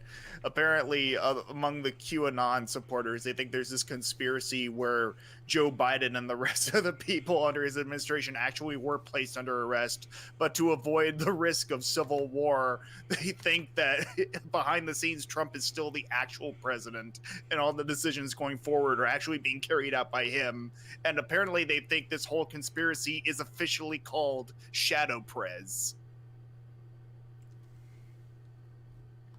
I have not heard this. I'm going to pretend that I still haven't. Yeah, good. Expecting the Trump administration to do something right is like expecting a fish to win the Indy 500. I mean, it would need a lot of help. So, yeah. I mean, apt, really. I could continue talking about bullshit politics. Obviously, I have and probably will again in the future, but I will say, steering away from that subject for now, anyway. Yeah, we'll save that for the last half hour of the stream. How about you fucking don't? Besides which, we're technically supposedly there. Oh, yeah, fair enough. Got a little bit of a late start today, just in general. But I have no problem disagreeing with people, even as I still respect them. And I can empathize with people and their experiences and why they believe what they do. But my lines are always drawn at whether or not the things that they are doing and saying are hurting others. And it's like, it's one thing to say, for example, I believe that I have been wronged by this person. Even if it was someone else who actually wronged them and they have misidentified who has actually done the wrong towards them, it's understandable why they would believe that, because if they were presented with the evidence to believe that that person was in fact responsible for what hurt them, then it's not like that shit comes out of nowhere. Some people refuse to see the truth, but it's surprisingly easy to manipulate human beings. As it turns out, our brains are not that smart. They're really not. I mean, for as complex as they are, once you get some certain pathways and patterns sort of, well, installed, it's a much more difficult matter to uninstall them. I mean, I will even say that the instances of uninstalling them, the neuroplasticity that you were so fond of bringing up, means that they can also be manipulated. As long as you do it in a way where they're not consciously aware of the manipulation, it's basically sort of like gently massaging the wrinkles out of the brain until the point where they can no longer realize that their brains have been smoothed out. Yeah, I was going to say, the malleable nature of the brain is a double-edged sword in that regard. And that's where the whole gaslighting concept comes from, is making people doubt what they knew for sure, making people believe that what they see is not the truth. Yeah. Making them assume that what they see with their eyes is not what is actually the truth, because they learn to trust another figure. And it's like, for example, a reason why people might not necessarily trust certain medical officials on certain subjects is because that, unfortunately, healthcare, especially in the United States, as well as big farm in general, Yeah. have not proven to be particularly trustworthy. And so it's like, on the one hand, I get it. I absolutely agree that we should not blindly accept everything that we hear, especially when there is a pharmaceutical good that needs to be sold or wants to be sold or that they want to sell us. Or if there's a service that people stand to profit off of. Yeah. And that's kind of the problem in all of this. So that mistrust doesn't come out of nowhere. That's where you get a lot of people who do believe in the anti-vaxxer nonsense. Like, it's easy, understandable, and right to be pissed off by people who are shilling that nonsense, that vaccines are somehow worse for you. Never mind all of the complicated reasons why it's utter bullshit and why it's actually harmful. Harmful attitudes entirely. Yeah. But why do they believe that? They believe that because they have repeatedly been told stuff that's not true, that they can observe as not being true, things that they've been charged additional money for that have turned out to be completely useless, or a lot of misinformation that gets put out there, a lot of mangled information, so things like that. I really mistrust that in the West Medical P. All right, night. Have a good night, Phoenix. Yes. Take care. And hello, Rubrina. Sorry, I got caught up in talking and doing the art thing. But, like, the mistrust is there for a reason. I know, for example, that, and this is one of those, people can roll their eyes on this if they want to. Go ahead and get it out your system now. But there's a reason why a lot of people point to the weight loss industry as being a contributing factor as to why we have such an unhealthy bias against people who happen to be fat. Like, even if we do assume that some of the research behind it, that somehow being fat made you less healthy, why would you take that then as license to make fun of someone or to discriminate against them? Why is that now license to make them miserable, to make them suffer? Like, there's try and help someone, and then there's doing nothing but shaming someone for existing. And if it were the case of wanting someone to be healthier, then why are you making fun of the fat person who goes to the gym? What is the purpose of that except to make fun of someone and be a bully and feel better than other people? And they use the medicalized nature of, being fat, as it has been hypermedicalized, as the excuse for a behavior that they would do and now have a justification for. It's because they're unhealthy. It's for their own good. I can't look at the tweets without seeing, or someone tell me where the Joe Biden sniffing thing. I have no idea. God, Anyway. I remember seeing it on Twitter a while back. It's someone like had screen capped like one of those QAnon like. I want to say Reddit posts, but I'm not entirely certain. Probably 8kun. That was where that's the first I've ever heard of that site, so I'll take you to your word for it. It used to be 8chan, which was basically all the people who were too edgy for 4chan, so that should give you an idea of what that site was. Yeah. But anyway, I have no idea. Going back to the other subject, there's a lot of mistrust within a community of people who have tried to follow all of the guidelines but still found themselves not losing weight or not conforming to society standards of what someone should look like if they were quote-unquote healthy. And never mind that someone being unhealthy should not, in fact, be a basis for treating them like shit. Yeah, absolutely. Like, why is that okay? Why is that suddenly okay? It's not. Spoiler alert. Yeah. But that in itself, things like that, when you stand to gain a profit off of people spending money using a service or purchasing some kind of product, it is worth it to scratch at the service and do some investigation to look at the research behind it and see where there might be some flaws or who was funding the research, because very often they will pay for specific outcomes. So, hang on. It's shit like that that has made people not trust medical, scientific data. And as a result of that, I don't need to tell you about the big disastrous effect of that. Mm-hmm. We know that. I don't even have to detail it specifically, and I won't. But it creates a bunch of people who are not equipped to be able to do the research that they need to in order to arrive at an informed conclusion. And so they go with what other people say the conclusion is, because that's sometimes all that someone may even have access to, because, here's a problem. A lot of medical stuff is put behind financial paywalls. I mean, a lot of people will directly publish their own research papers, and you can often find them. Like, if you ask the person who wrote the paper, they'll very often send you their fucking thesis. Their fucking paper and research and all of that stuff.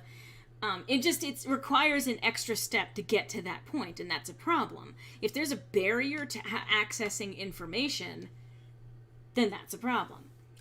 I completely agree. As someone who worked on, forming his own master's paper, and I will say, thankfully, there is a growing percentage of people within the scientific community who want to open up more public access to that information. But unfortunately, a lot of it does require, at this point in time, doing away with all that red tape bullshit. Yeah. Finding a way to circumvent the quote-unquote proper channels, which I will say, directly emailing a professor, for example, is a proper channel. Agreed, yes. Wait, actually, this motherfucker... How tall is Owen again? He's like 5 something or 5 feet even? I think I want to say that. Well, I mean, it depends on like which version of him you mean. Okay, present day version. Like in terms of like the actual Warforged, he's like 7'2". I'm talking about Owen upgraded, but not Adam, and not Warforged. So about maybe 5 foot even. Let me actually double check the actual fucking source. These papers aren't written for the layperson. That's the other difficult thing, is that there is, unfortunately, a lot of technical jargon that goes into academic papers, which is another reason why I appreciate the teacher or the scholar that can interpret their findings in layperson speak. Yeah. That's kind of an important quality to any of the research that you can do. I have seen people who get super pretentious over this shit, where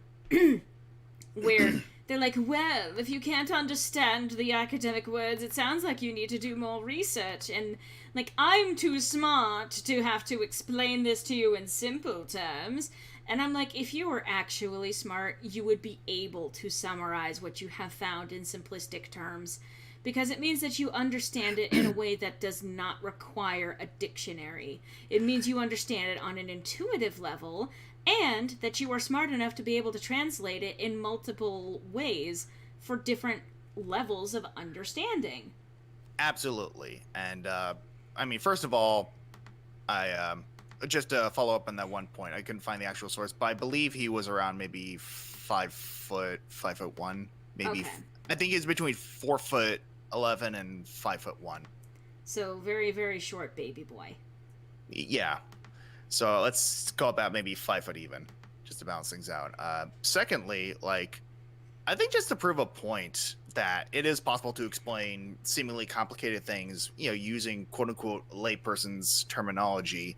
Like, would you mind if I elaborated quickly on something like from my thesis paper to try and prove that point? Go ahead. Thanks. So, as I mentioned before, or I may have mentioned before a few times, I have a master's in behavioral neuroscience, which basically means, brain stuff, and specifically how the stuff in our brains affects the way we behave. I wrote an entire thesis paper on the effects of one specific gene called FOXO3A.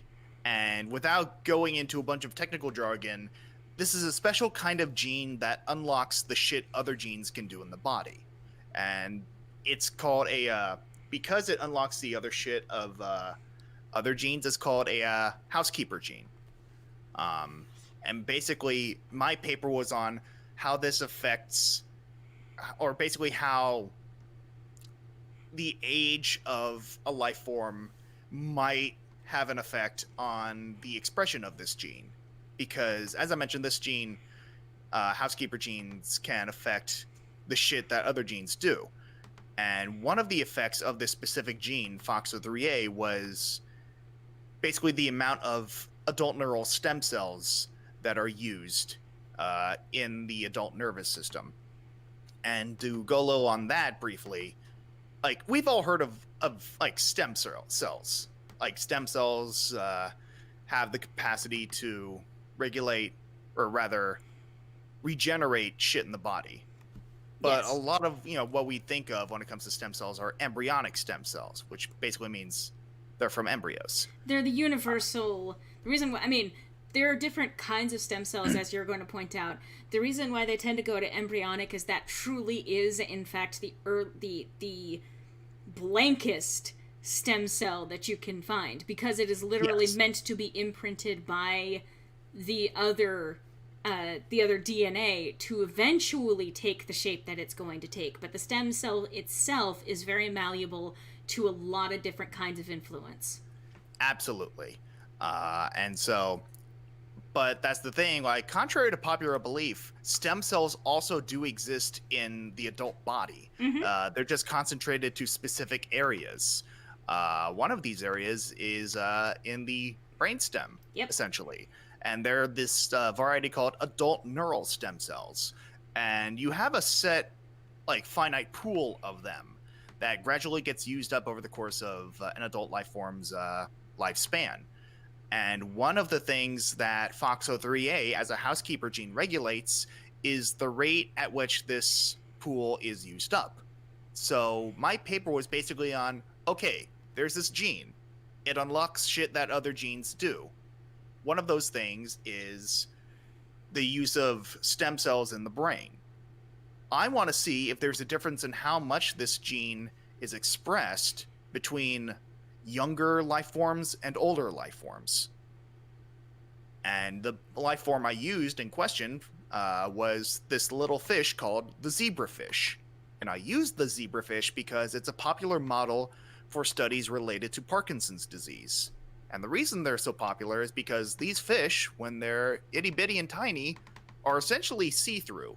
So you can actually see, like, the things that happen in their bodies. And that's, one of the reasons why they are popular. Basically, I spent several months cutting up fish brains. And The other reason why they're popular is because they're very good at social gatherings. I mean, Cat, please. Zelda? Stop it. If I disappear, by the way, it's because my cat has the magical ability to hang my computer. yes. Anyway, go ahead and keep going. Power of the Triforce. But yeah, basically all that is to say, I can sum up in one sentence a 30-plus page neuroscience paper.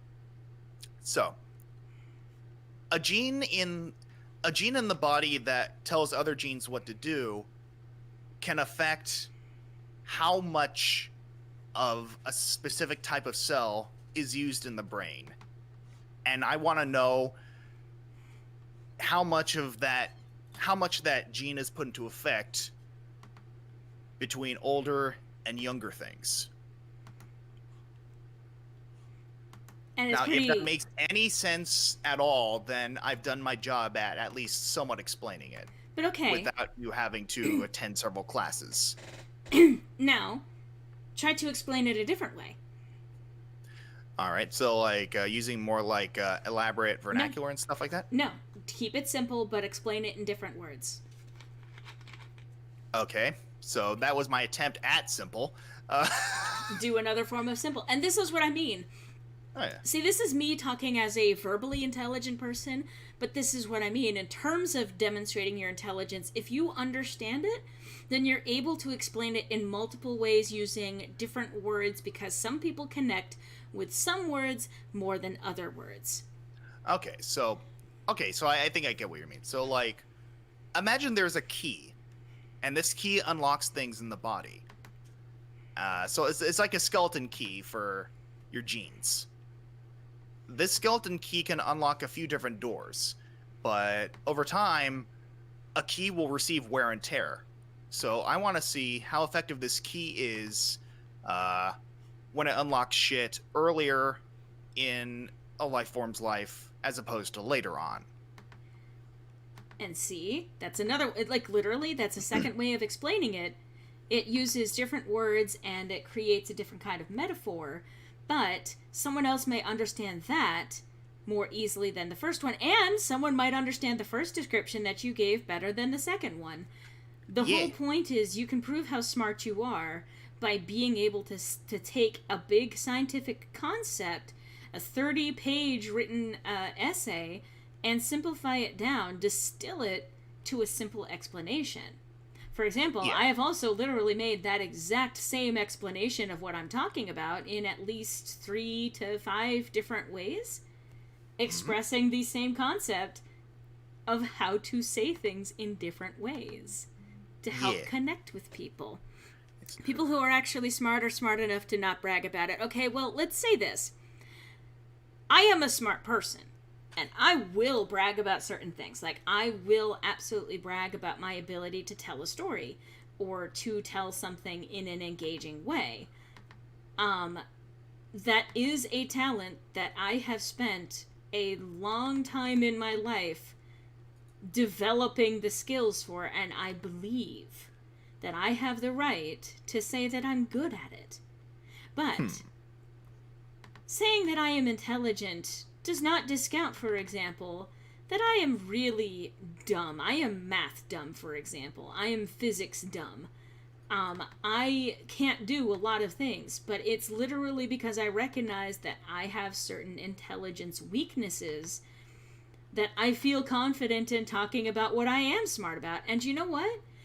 I feel like everyone should feel confident actually talking about... I can't draw hands. Talking about... Alright, Owen doesn't have a cane.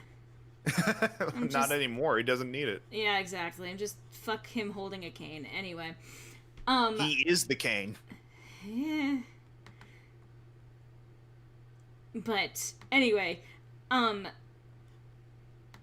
everyone, if you have something that you're good at, and I don't even really care what it is, to an extent, if you are good at something, don't feel bad about saying it. And the thing is that you don't have to be perfect at something to be good at it. Just don't believe that you're the best. And be ready to accept some criticism or be willing to acknowledge where you might have certain weaknesses with that particular subject. That's literally the key to not insulting yourself at the same time as acknowledging something that you're able to do. That said, I absolutely agree with the idea that intelligence isn't just the ability to comprehend something, but also recognizing its place in the universe. Like, I am a verbally intelligent person. Whenever I find someone who is deeply criticizing someone else's intelligence by using elaborate words, like they pulled a fucking thesaurus out of their pocket and are like, well, if you were intelligent, you would understand these complicated, elaborate words. And anytime someone does that, or like tries to discount someone's opinion because they spelled a word the wrong way, I am happy to step in and point out how they're actually stupid. Here's the thing. Right?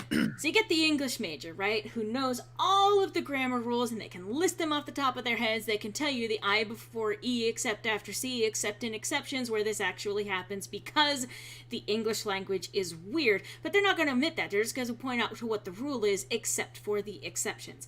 They can tell you how to spell certain elaborate words. They can tell you what certain words mean. They can tell you what the rules are, specific punctuation as they were set in stone about maybe 200 years ago or so, basically at the start of the industrial age, sometime around the 19th century, when we started getting into factories and mass education started becoming a thing. They created a set standard, which was a classist thing, by the way. It was literally for the people who could afford education versus the people who could not afford an education. The people who knew the rules were rich enough to be able to get the education to understand those rules, and the people who did not know the rules were the ones that could not afford to be told what the rules were. Like, again, I will never not bring this point up, especially in relevant conversations like this. There's a difference between being intelligent and being educated. Right. But, to keep going with my thought, they will point out the rules. And I say, if you have to rely on rules to understand what is being said, then you are actually the one who is stupid. If you can't figure something out from context, if you can't figure something out from the adaptation of a living language as it evolves over time to new experiences, new exposures, exposures to other languages, as well as literally cultural events that influence the language that we use. For example, when people started referring to coronavirus as the Rona, or the virus, or the pandemic, instead of naming it, we know what all of those words are referring to when we say them in a modern context, because there is a cultural event that influenced the use of those words. Social distancing only came up this last year. Obviously, this term existed before, but now it has a significance. It has a certain mimetic quality to it nowadays that people can go, I'm in a different call server from someone else. We're social distancing from each other. That isn't me, but you can't understand what they're saying if you do not have context for the cultural relevance. However, language is meant to adapt. It's meant to change. The rules are meant to evolve over time. That is how you have a language that withstands the test of time. If you are using specific rules to kind of outline what you think a language should be, or what you think makes you sound smarter and more educated, you're really ultimately showing that you are not an intelligent person, that you are in fact an inflexible, ignorant person. If you ever need someone to jump in the ring to tell a big word using person how they're actually fucking stupid, y'all come to me. Let me know, and I will absolutely lay the verbal smackdown on someone being a pretentious piece of shit, because I am a pretentious piece of shit, but I'm smart about it.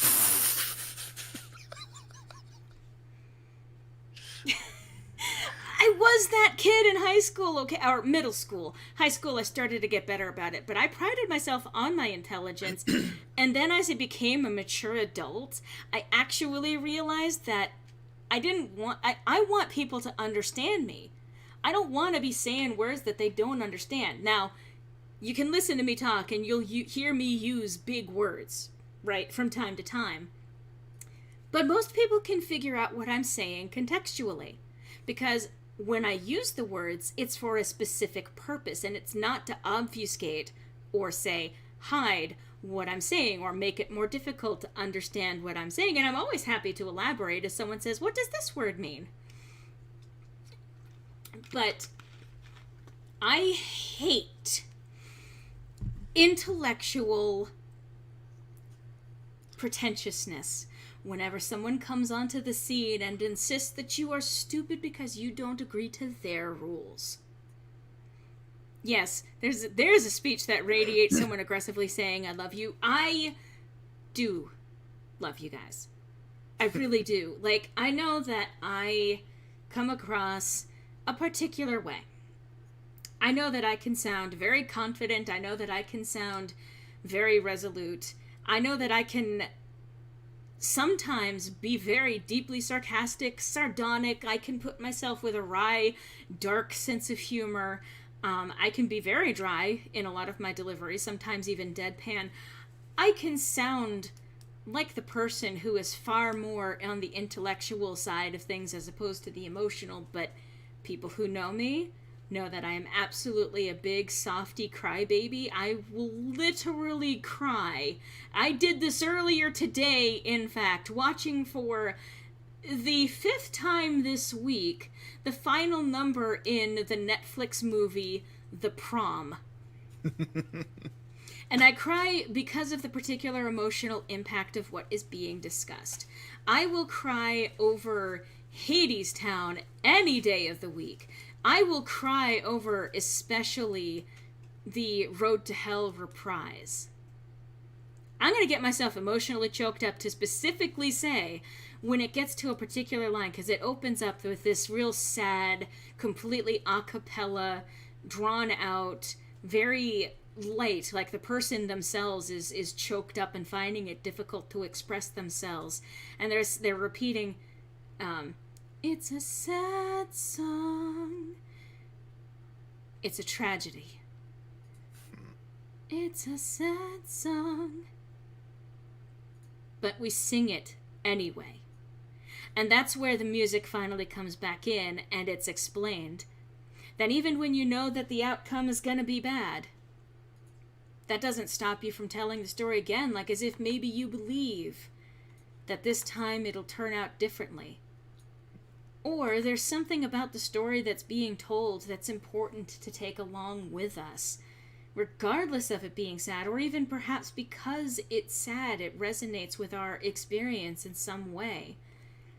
And sometimes the telling of the story is not so much in wanting the story itself to be resolved, but in what it allows you to picture, to envision a better world than the one that was just told about in song. A world where the tragedy is averted. A world where you yourself can take action on the very clear analogs to real world happenings and do what you can to fix them. Because if you can dream because of this sad tale of a better world where you step up and don't let your doubt stop you from achieving what you want to do. Now, all of that is an important optimistic message, and I wholeheartedly believe that. Sometimes it's hard to, going back to our earlier conversation about whether or not the world can be a good place or something worthwhile holding on to, because I believe it is. Because we can dream of a better world, and if we can dream of it, we can make it happen. And so, in that song, when the singer gets to that point where they are very adamantly insisting we sing it anyway, giving all of the explanation why, and the song ends with, we're going to sing it again and again and again. We're going to sing it again. And that's when they actually reset the stage for the next performance of the musical. There you go. Spoilers for Hadestown, everyone. But honestly, literally the story... What am I doing with Owen's expression? I was gonna say. I don't know. I'm trying to make him They give him a bit of a, what's it called? DreamWorks face? Not exactly. I just don't want him to look passive, but unfortunately with the lowered... It's sort of unavoidable. Yeah. There we go. I mean, either way, he's got the expression of someone who will, like, eat your Pop-Tart and call you a bitch. Well, you'll do that anyway. Anyway. Yeah, well, so will Ophelia. True. No, she'll actually eat her Pop-Tart in front of you. Yeah. But... Put your own jokes here. But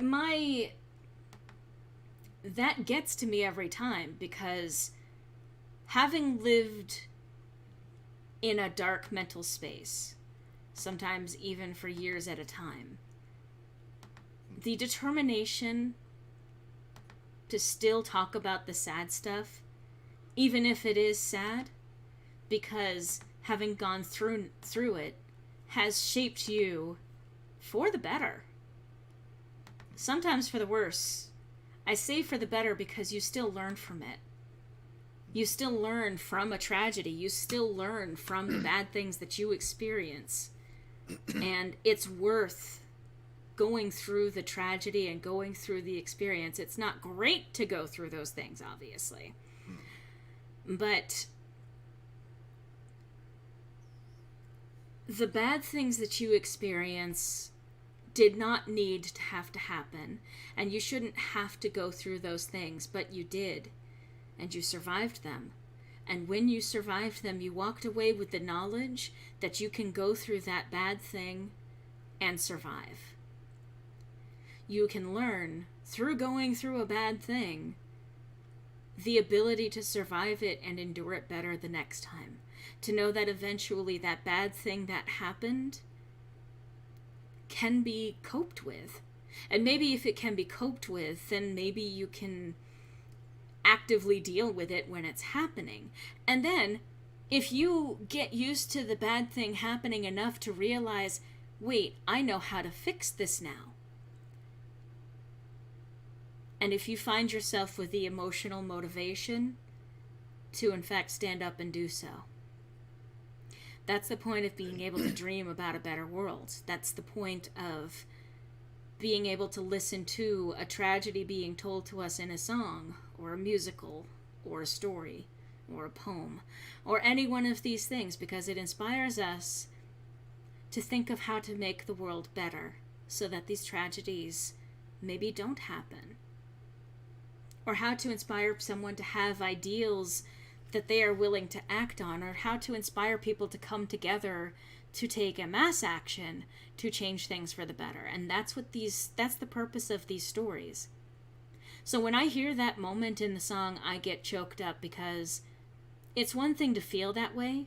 It's another thing to have that sort of externally validated.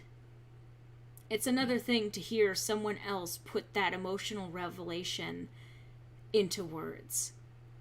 It's a completely different experience to hear the affirmation, we're gonna tell it again.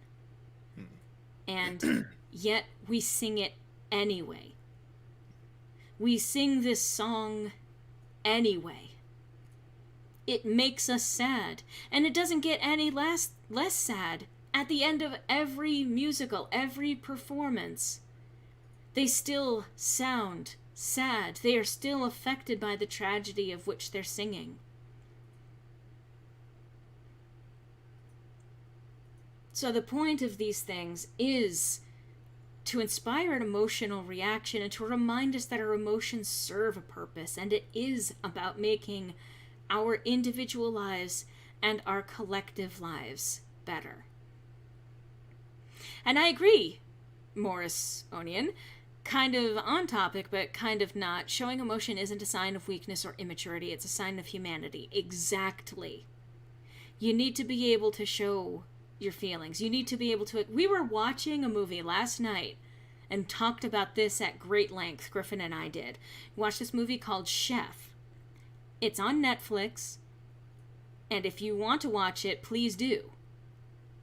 It's absolutely worth the watch, because the main character, even towards the beginning of the story, like, he doesn't need a sudden revelation. He expresses his feelings, and that's not commonly shown in male characters in media. They embrace their emotions, and, like, in this case, he expressly says, this thing that you did hurt me. He says that even towards the beginning of the movie, or something to that effect, like, what you said, that hurts people. He's able to articulate that and express that, and he's able to talk with, other people in his life and have that emotional reaction. He talks about his feelings, and it's not a sign of his weakness. his weakness ultimately was in trying to pretend that he wasn't experiencing those feelings. And well, his growth was not in having to admit his feelings. It was in finding a way to get himself out of the frustration he was dealing with at the start of the film. And to form those emotional bonds with people that were healing for him. Good movie, worth watching. Especially if you like cooking shows or, you know, any of those shows where they show you how to prepare food, because they do at great length. It is literally Yes, they do. But I will absolutely sob my eyes out if there's an emotional element. Like, for example, the movie The Prom, there is one scene where a character says, I was 16. I shouldn't have to be the one to forgive them. It shouldn't be my responsibility, or something to that effect. It's not an exact quote, but the context... I think it's like, I was the kid. I was the kid. And that's the truth. And I'm going to say this, that was something that I struggled with for a while myself, because I was put in the position, at least occasionally, because I was an emotionally mature kid. I had to simultaneously grow up really quickly and also didn't have the chance to grow up organically. So I ended up repressing a lot of the childish stuff, and I didn't get very good at expressing the childish feelings because I had to be emotionally strong for the people around me. And after a certain point, I realized how this actually stunted my ability to acknowledge my feelings. And because I wasn't acknowledging my feelings and burying them instead, it was creating a bigger outlash of emotion than was actually reasonable. And I've had to do a lot of cognitive work to undo the damage that's done. That's still a work in progress for me. But it was that point of realizing that some of the adults in my life were relying on me to mitigate their emotional burden. And that's not something that an adult should put on their kid. Or any kid. And that's a difficult position to be in, because also adults are complicated and sometimes need help. They're not perfect, and it can be hard to figure out how to deal with what you're going through without putting it on your kid. And sometimes you're going to have a kid that wants to help you and will step up and ask to help you, and it can be really easy to get into the habit of relying on that kid. But that line being said when it did hit me in the face. And it gets me every time. Seeing that emotional reaction and seeing that mirror to my own experiences. Or I even think about, no, never mind. It's like, this is me getting all sobby. It's like, no, I'm not going to just turn this. But I've had a lot of experiences where I will watch something and it will hit on a personal emotional note, and I will get absolutely teary-eyed. And not even just teary-eyed, I will be actively crying. Maybe not necessarily like sobbing, openly sobbing, but to tie this all back to what I was saying at the start of this particular thread, I am an emotional person. And sometimes that's for better, and sometimes that's for worse. But I do care about people. In fact, I care about people a lot. I care about the people in my life, the people directly in front of me. I care about family and friends, found family, the people that I invite into my life, the ones that I deal with at least on a semi-regular basis. I care about those. Most people do, to some degree or another. And I'm not bragging to say this, because people have varying degrees of empathy outside of their immediate social circles. But I also care about broader communities and humanity at large. When I know that other people are suffering, it bothers me. And not just like, oh no, this is bad. It's like, I feel sadness. I mean, some of it is an empathetic pain of, I have also suffered. I don't want someone else to suffer. When I know that there is, for example, I mean, this is the root of why I am so passionate on political issues. Because when there is inequity in the way that we treat one another, if there is an unbalance within a system that makes some people suffer more than others and privileges some people over others, when I know that it's a system that gets to a devastating place that is difficult to talk about, when violence isn't just a gun in your face, when violence is having to choose not to eat dinner so that your son can eat dinner, that's violence too. It's just not being punched in the face. But it is a form of violence because someone suffers for it, hurts, experiences a physical pain as a result of that. And it is preventable. That is violence. It is defined as violence.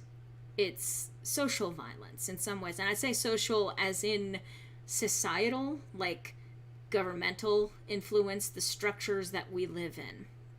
How I not only understand that feeling but relate to it. I had to make a decision on how my parents were to split up. To say it F's with your head is an understatement. Yeah, I didn't have to do that, but I'm sorry that you had to deal with that. I care about people a lot, and I care about the systems that we live in. I don't like it when people hurt. If I see someone crying in front of me, I mean, I will say, I don't have much patience for crocodile tears.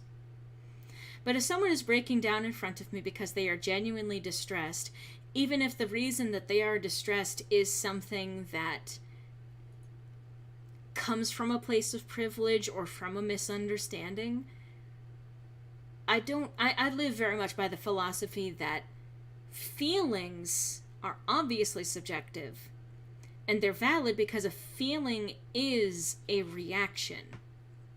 A feeling happens for a reason. Even if it's faulty information, the feeling is your reaction to something. It's not necessarily a conscious decision. Some people choose to continue stimulating themselves with incorrect information until they get the emotional reaction that they want, or, as we were talking about earlier, the malleability of the brain being that someone else is introducing that stimulation to make people feel a certain way. But I'm not going to say that this person that I disagree with, who was crying because of a misunderstanding, I'm not going to say that I don't care about them. But it reminds me of like a lot of the arguments that I have seen coming up. Like, I want these things. I want good things to happen for everyone. I want for everyone to be able to live in a world where they don't have to worry about being able to go to the hospital when some serious shit is going on. I want to live in a world where no one has to worry about dividing up their food so that they can survive for the next week. I want to live in a world where people don't have to make the decision about whether or not they eat a slice of bread or expired mac and cheese. I want to live in a world where people don't have to choose between two necessary things in order to make it through to the next week. I want to live in a world where someone does not have to fear walking outside, either at night or just in general. I want to live in a world where we support one another and continue to elevate one another. And we continue to be kind, that we default to kindness, that we don't assume that someone is taking advantage of us, and even if someone is taking advantage of us, even if we run the risk of someone taking the advantage of us, take the risk of it. Sometimes you lose something, and I get that too. But if you give someone money and they buy something, it turns out that you don't like that they've bought, again, this is context sensitive, but you and your action is not the regrettable part. The fault is with the person who lied to you and took your money. And if you lived in a system where kindness was the default, then someone who does that is going to face the consequences of that. But we've kind of been conditioned into a society where we believe it's the individual responsibility to guard ourselves instead of being able to rely on a wider community and all of that stuff. And so it comes down to, I do it because if I don't, someone else will. I want to move away from that world.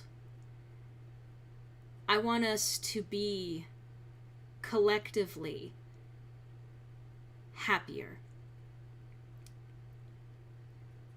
And I strive for that. I encourage that wherever I can. What I find an absolute shame is how people go on to call the reality you imagine socialism as if it's an insult. I know most people are good, but I wish we could be better. Agreed. I say this, I feel a mix of ways. I'm not sure exactly what label I would put on myself. I feel like socialism is not an inaccurate word for it. I do believe that we do need to start finding ways to elevate everyone so that there is not a class system, so that there's not a tiered level of being able to afford basic stuff that you need to survive.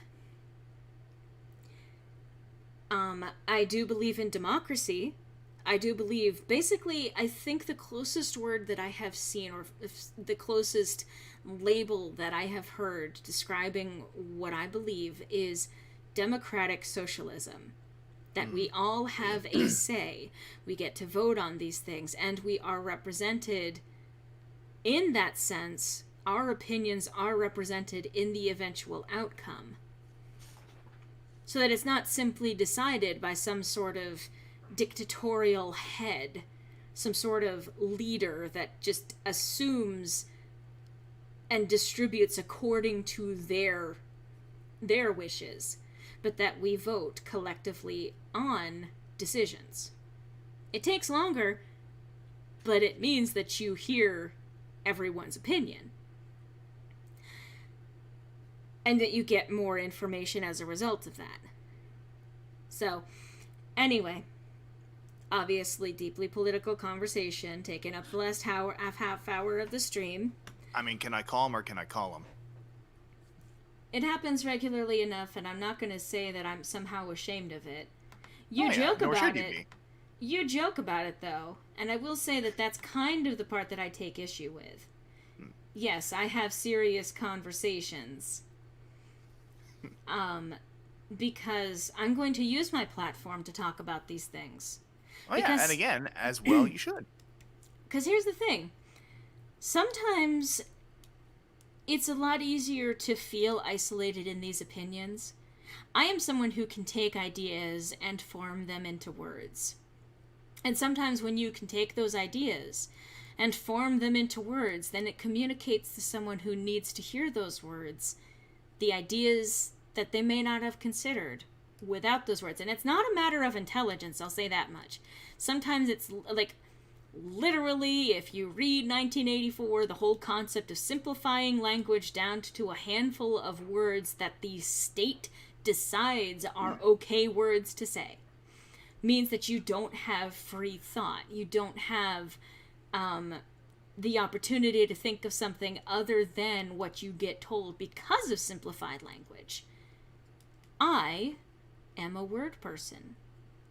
And I have many words at my disposal, and I have many feelings and thoughts and concepts that I deal with. And if what I say, if I'm able to put it out into the world in a way that affects people, maybe affects change, then I'm happy to use my platform for that. And because Oh, it yeah. makes other people feel confident in their ideas, because knowing that someone else shares how you feel and finding a community of people who share that feeling with you can be one of the most validating and sometimes important things in the world. It is so important to know that you're not alone in how you think or feel. I saw someone say we can't give poor people food stamps. They'll never work and just mooch off of us. Bitch, poor people work harder than you ever have. In response to that, I'll even fucking say, so what? Mhm. So, okay, someone doesn't work. Someone mooches off of you. That's their problem. And it's not really your problem, because if everyone has a baseline of their needs being met, then you're not really losing anything. But even so, most people aren't going to do that. And if you make everyone suffer because you don't want to be the one taken advantage of by someone else, that's how we get into the system that we are today. So what if someone decides that they're not going to do their fair share to contribute to the wider whole? I mean, that's how you get people who look at people who are disabled and say that they're leeching off of the system. That's how you get to positions of believing that anyone who is on welfare doesn't deserve to be there because they're taking your money and that they're not living like that they're not having to work like you do. Ignoring that very often someone with disability is not able to do what you're able to do. We should work to make the least among us the most comfortable we can. Because it means that if we fall from being in a better position, we don't have to collide multiple floors down and get hurt.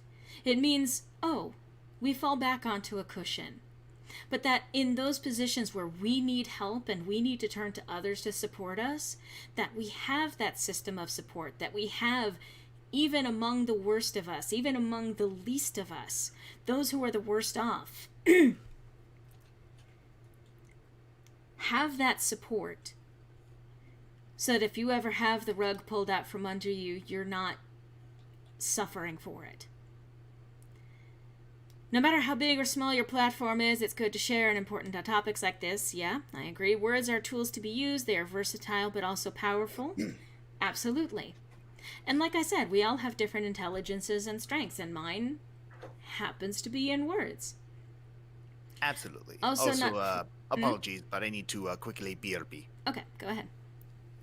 Not for nothing, the system and environment isn't built for everyone. We need a system and environment that adapts to everyone's needs. In some cases, says Kitty, people are better off on welfare than they are working. Because here's the thing. I can't personally work in something that requires physical labor. And that's to a set of disabling factors in terms of my health as well as physical mobility, among other things. But my work, the stuff that I'm good at, is not necessarily the physical labor so much as it is, I guess, in the transmission of ideas.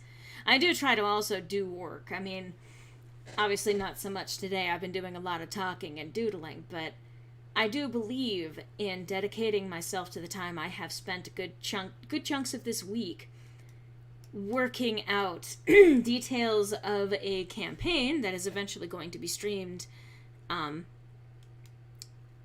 probably a little over a month from now. I mean, obviously we'll see how that goes, but it would probably be on Sundays and every other Sunday at that. So there's that official announcement. I'll probably be making a dedicated video saying as much. I have taken the time to work on concept art for a series that I want to put out there. There is something that I actually want to start doing for TikTok. I mentioned that I got a stand for, I think I mentioned this. ADHD is a hell of a fucking memory eraser. Anyway, I have a stand for my camera that has an LED lamp on it that, I just got because I want to do more things where I'm addressing a camera and talking on some of these subjects. It's something that I want to do. It's not traditional labor, But I do think that the creative things, the social things that some people are better skewed to, are just as important as the physical labor and a different kind of work that needs to be done. Some people are better off having their basic needs met and being able to work on something else, or contributing to society in a different way, or contributing to individual experiences that still better our lives altogether. If we treat people like they don't deserve having their basic needs met, that I don't feel that that's okay. I feel like that indicates a failure of our society.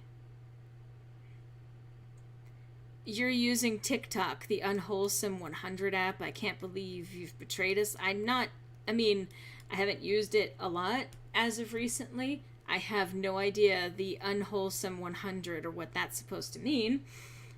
But I plan on using it for certain kinds of commentary, as well as an original fictional series. But I will likely be using TikTok for the actual individual short videos, and then possibly compiling those for Sirenia Studios. I think I've probably even talked about that before. Sarcasm, I shouldn't have to clarify, but I've seen people actually say this. I have no idea what you're even making reference to, my dude. If people don't have to worry about their livelihood, they can concentrate on other things. Exactly. Like, I'm sure I've pointed this out before, but it was an interesting thing to see what happened at the beginning of the pandemic, at least in the United States. When people had free time, they started noticing things that were wrong with society. And some people started digging deep into the wrong rabbit hole, but other people were finally able to see inequity in terms of how we treat black people in this country. That's where the entire, well, not the entire, but where the thrust of the current movement with Black Lives Matter, that's where that kind of came from. People who were no longer physically exhausted at the end of their days, who had a little extra free time to contemplate the nature of these things and to witness and see these things, instead of what they could filter through being worked to the bone every goddamn fucking day. Social movements happen when people have the chance to sit down and think about these things. The demonization of TikTok, honestly. Yeah, I've seen some of that, but I've never heard that particular reference to it. But I do believe that if we make a better standard of living for even the least among us, we're all still going to benefit from it collectively. We all still win, even if there are moochers at the bottom of the chain who benefit for doing nothing. Because the person who benefits from doing nothing might eventually stand up and do something. But having it there for others of us who still try our hardest but can't quite move out of a certain zone in terms of ability or station in life, making it so that it's easier for those who do want to do something but are inhibited in ways that other people are not. At least don't have to spend every waking moment figuring out what to do because they can't function in society as it stands. Wholesome 100 is something they say on Reddit a lot for some reason. Again, I'm not on Reddit. Well, I'm on Reddit, but I don't really use it as a social media platform. I occasionally pop my head over there and usually don't linger for very long. Sometimes people are mean on Reddit. Oh no. People are mean on every social media platform. BT dubs. There really is no exception. But some platforms are notorious for particular types of meanness. Different flavors of being mean. Anyway.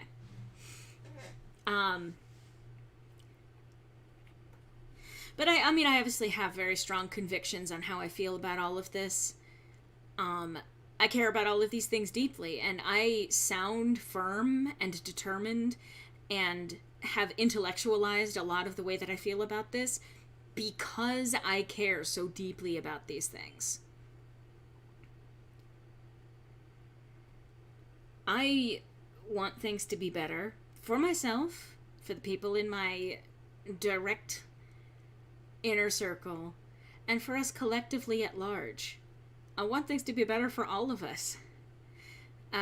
Not for nothing, but the 1% literally does nothing, and yet they have all of their BS possessions, but somehow disabled people and poor people aren't felt. Yeah? A lot of the excuses is, well, they worked to earn where they're at, and, like, anyone who says that has a fundamental misunderstanding of how capitalism works. Capitalism, because the term capital means often product, wealth, some sort of goods accumulated, or power. Capital is basically the lubrication within society. Often capital has to do with commerce, but capital means things like I have a lot of social capital when I have a lot of people watching my videos. Or I have a lot of social, like influencers have social capital because they have a lot of influence because of their social station. Capital in a monetary sense is literally they have more money. Capital in the sense of labor is someone who has control of labor being done. And here's a lesson in capitalism versus socialism. In socialism, they say that the labor and the capital belongs to those who are performing the labor, those that are actively doing the work that creates the capital in the first place. Capitalism is where one person maybe buys the building that this is happening in, that the labor is happening in. And they're not doing the labor themselves, but because they hold power in the institution in which the labor is happening. So they own the building where the work is being done. They, after paying out some sort of wage, some sort of return to the people doing that labor, take a slice of the value of that labor. So they pay the person doing the labor less than what the labor they've done, the capital of their labor, and they take that, taking it off the top of all of the people working for them, and now they take that capital, that extra labor power that they did not generate, but that they have possession of because they own the building, and then they take that capital and then they buy another building.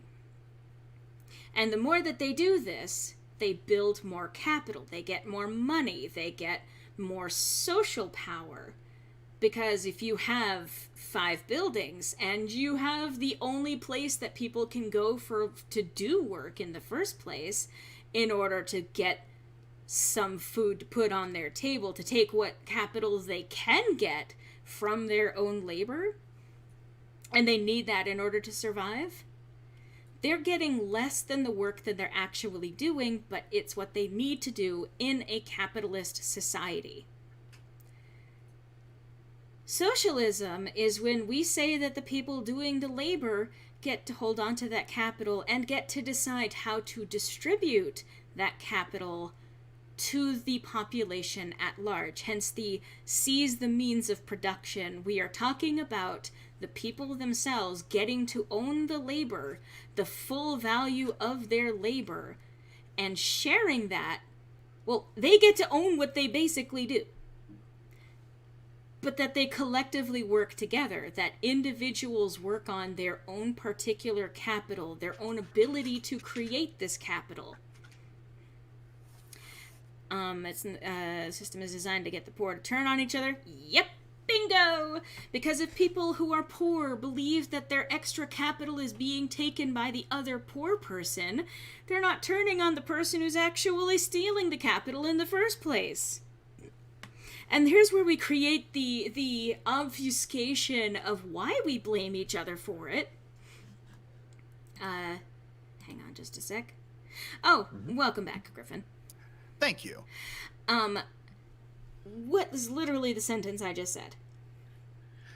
Basically, differentiating socialism from capitalism, returning the means of production. Okay, literally how the it's sentence. designed to turn people against each other. Right, okay. Is that they create a filter where someone does the work and they think that their labor, or no, they actually know what the value of their labor is, and they know that a slice of it is taken out.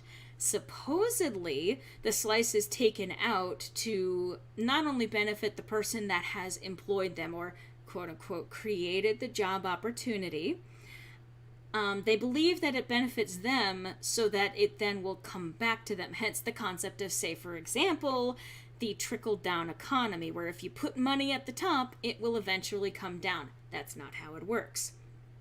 The reason why we think that other poor people are the problem is because they then take that capital, they maybe set a chunk of it aside and say, this is for everyone.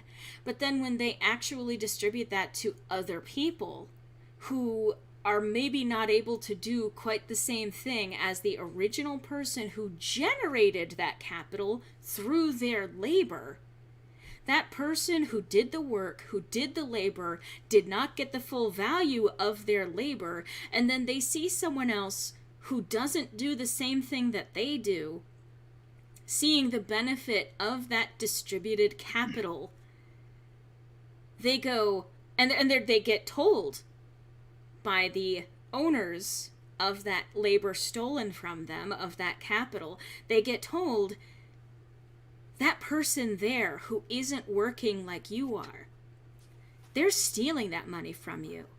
They're stealing your capital. They're stealing your labor. You work so hard, and they don't do any work at all. They're the ones that are taking your money from you. They're the ones who are making it harder for you to afford your day-to-day life. And so, we are taught to believe that that other person is the one stealing our money instead of, or stealing our capital, stealing our labor, stealing the things that we produce. The person who has actually stolen it from us continues to accumulate more capital. And that's where you get the rich people. That's where you get the bourgeoisie, the people who are not actually doing the labor, but they are benefiting from the labor of others.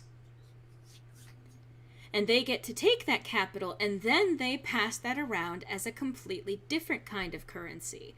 Without having to do the labor themselves, they then turn it into social constructs that often create the governments that we live under. And if the government is biased in favor of those who have more capital, the government will make laws that benefit those people who have more capital and will hurt the people who are creating the capital, creating the labor in the first place. And they will make it so things like minimum wage don't actually reflect the labor or the value of the labor that someone is performing.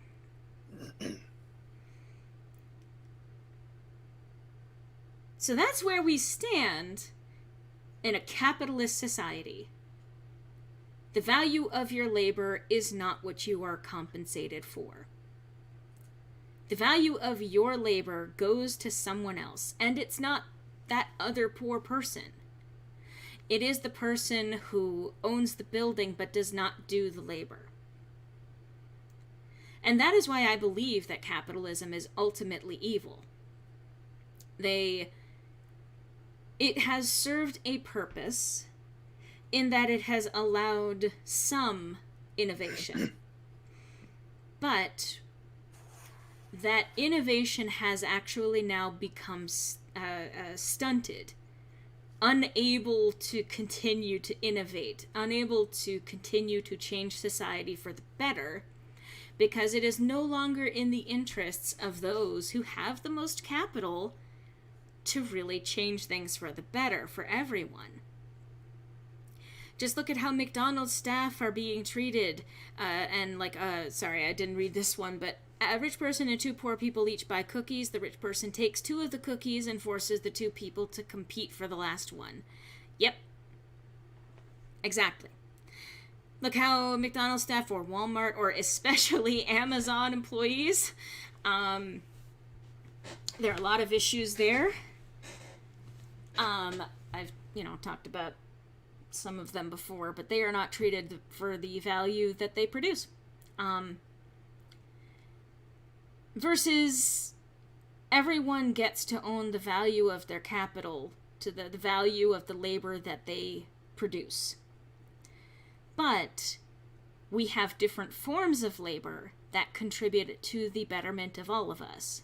That if there is perhaps a slice of that capital that gets skimmed off the top, that it is truly redistributed in such a way that everyone in society benefits. Not some person who owns the building, but the society at large, the group of people who live within that society.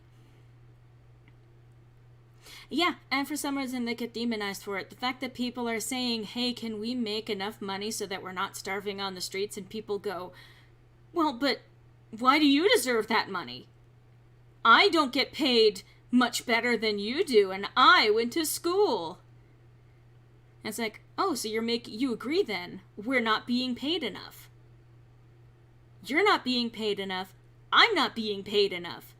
None of us are getting paid enough. And the people who are getting paid are making too much. We can agree on that. We all deserve to be paid better for the work that we're doing. I say this, someone who's not performing any kind of traditional labor. I perform a different kind of work, and I'm very much in that category of, yes, I serve a different purpose. I'm an idea person. I'm not pretending that I deserve other people's capital. In fact, I have been very grateful that people have been so kind as to enable the work that I do by, I guess, contributing to my Patreon. Hey, let's turn this into a plug. Okay, I live in a capitalist society, unfortunately, and for my basic needs to be met, I do still need to make money.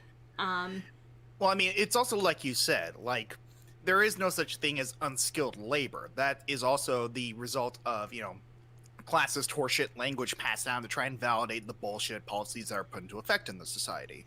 What you are doing, even if it might not be considered traditional labor, is you are informing people of things. You are using the medium that you have here to not only entertain, but also educate, giving people the tools they need to come to their own conclusions about things and act accordingly. That is a vital service. At least I'd like to think so, but I'm not quite so vain as to think that that's the only thing, that the buck stops there. That's the end of my responsibility. I want all of the stuff that I do to benefit myself and everyone around me. I'm not always good at that, but I have been carrying on for about 3 hours now. This was an art stream. It was. I mean, I want to avoid making the lo-fi art stream joke again, but I often do art as kind of like a side thing to my talking anyway. I think I do need to actually set up a dedicated, talk stream. As opposed to art streams or game streams or something along those lines. I think I need to...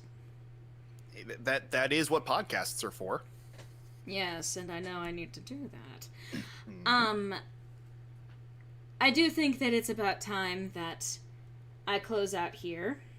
Um, I do appreciate those of you who tuned in today, and actually, we've got quite a few more people than usual. Like normally by this point, I've got about 4 concurrent viewers, and I currently have, according to what I'm seeing on my dashboard here, I apparently have about 8 people who are watching or listening in. And I do appreciate you guys being here, listening to me as I wax poetic on the state of socialism versus capitalism. I do encourage you that if you do disagree with me, look up some of the things that I might have talked about. See what you can do to maybe find, like, new data that maybe, like, if it sounds intriguing but you still disagree with it. I know I said earlier, you can disagree with me as long as you're not actively aiming to hurt other people or take away from other people, in a way that's complicated. Yeah, as long as you're making an actual conversation and not just saying words. And you're not just... There is a difference. And you're not just, you're wrong, so la la la la la la, fingers stuck in my ears kind of thing. Exactly. There's also water on the screen, that counts, yeah. I'm gonna be probably...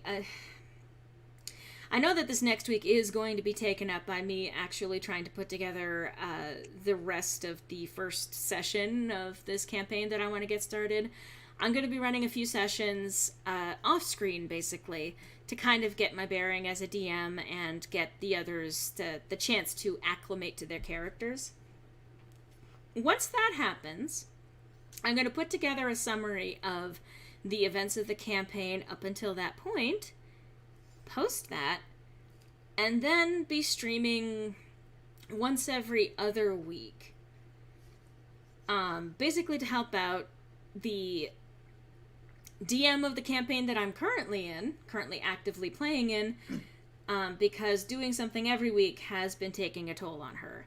And so she's actually going to be in the campaign that I'm DMing, and so that we effectively trade off weeks to give us both time to put together sessions to have fun with. And I do eventually want to stream that and hopefully be able to have some fun both with them and with you guys who are watching. So that's something that I'm going to be working on. I got a million things that I want to do, but just you wait, just you wait.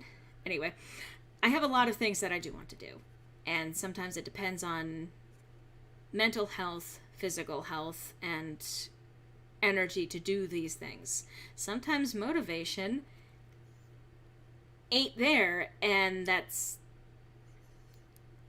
it's difficult to be in that position, to have to try and find motivation when you're dealing with mental health not always being the best. But I want to do many things. I want to do more, and I'm hoping to make good on some of that soon. Literally very soon.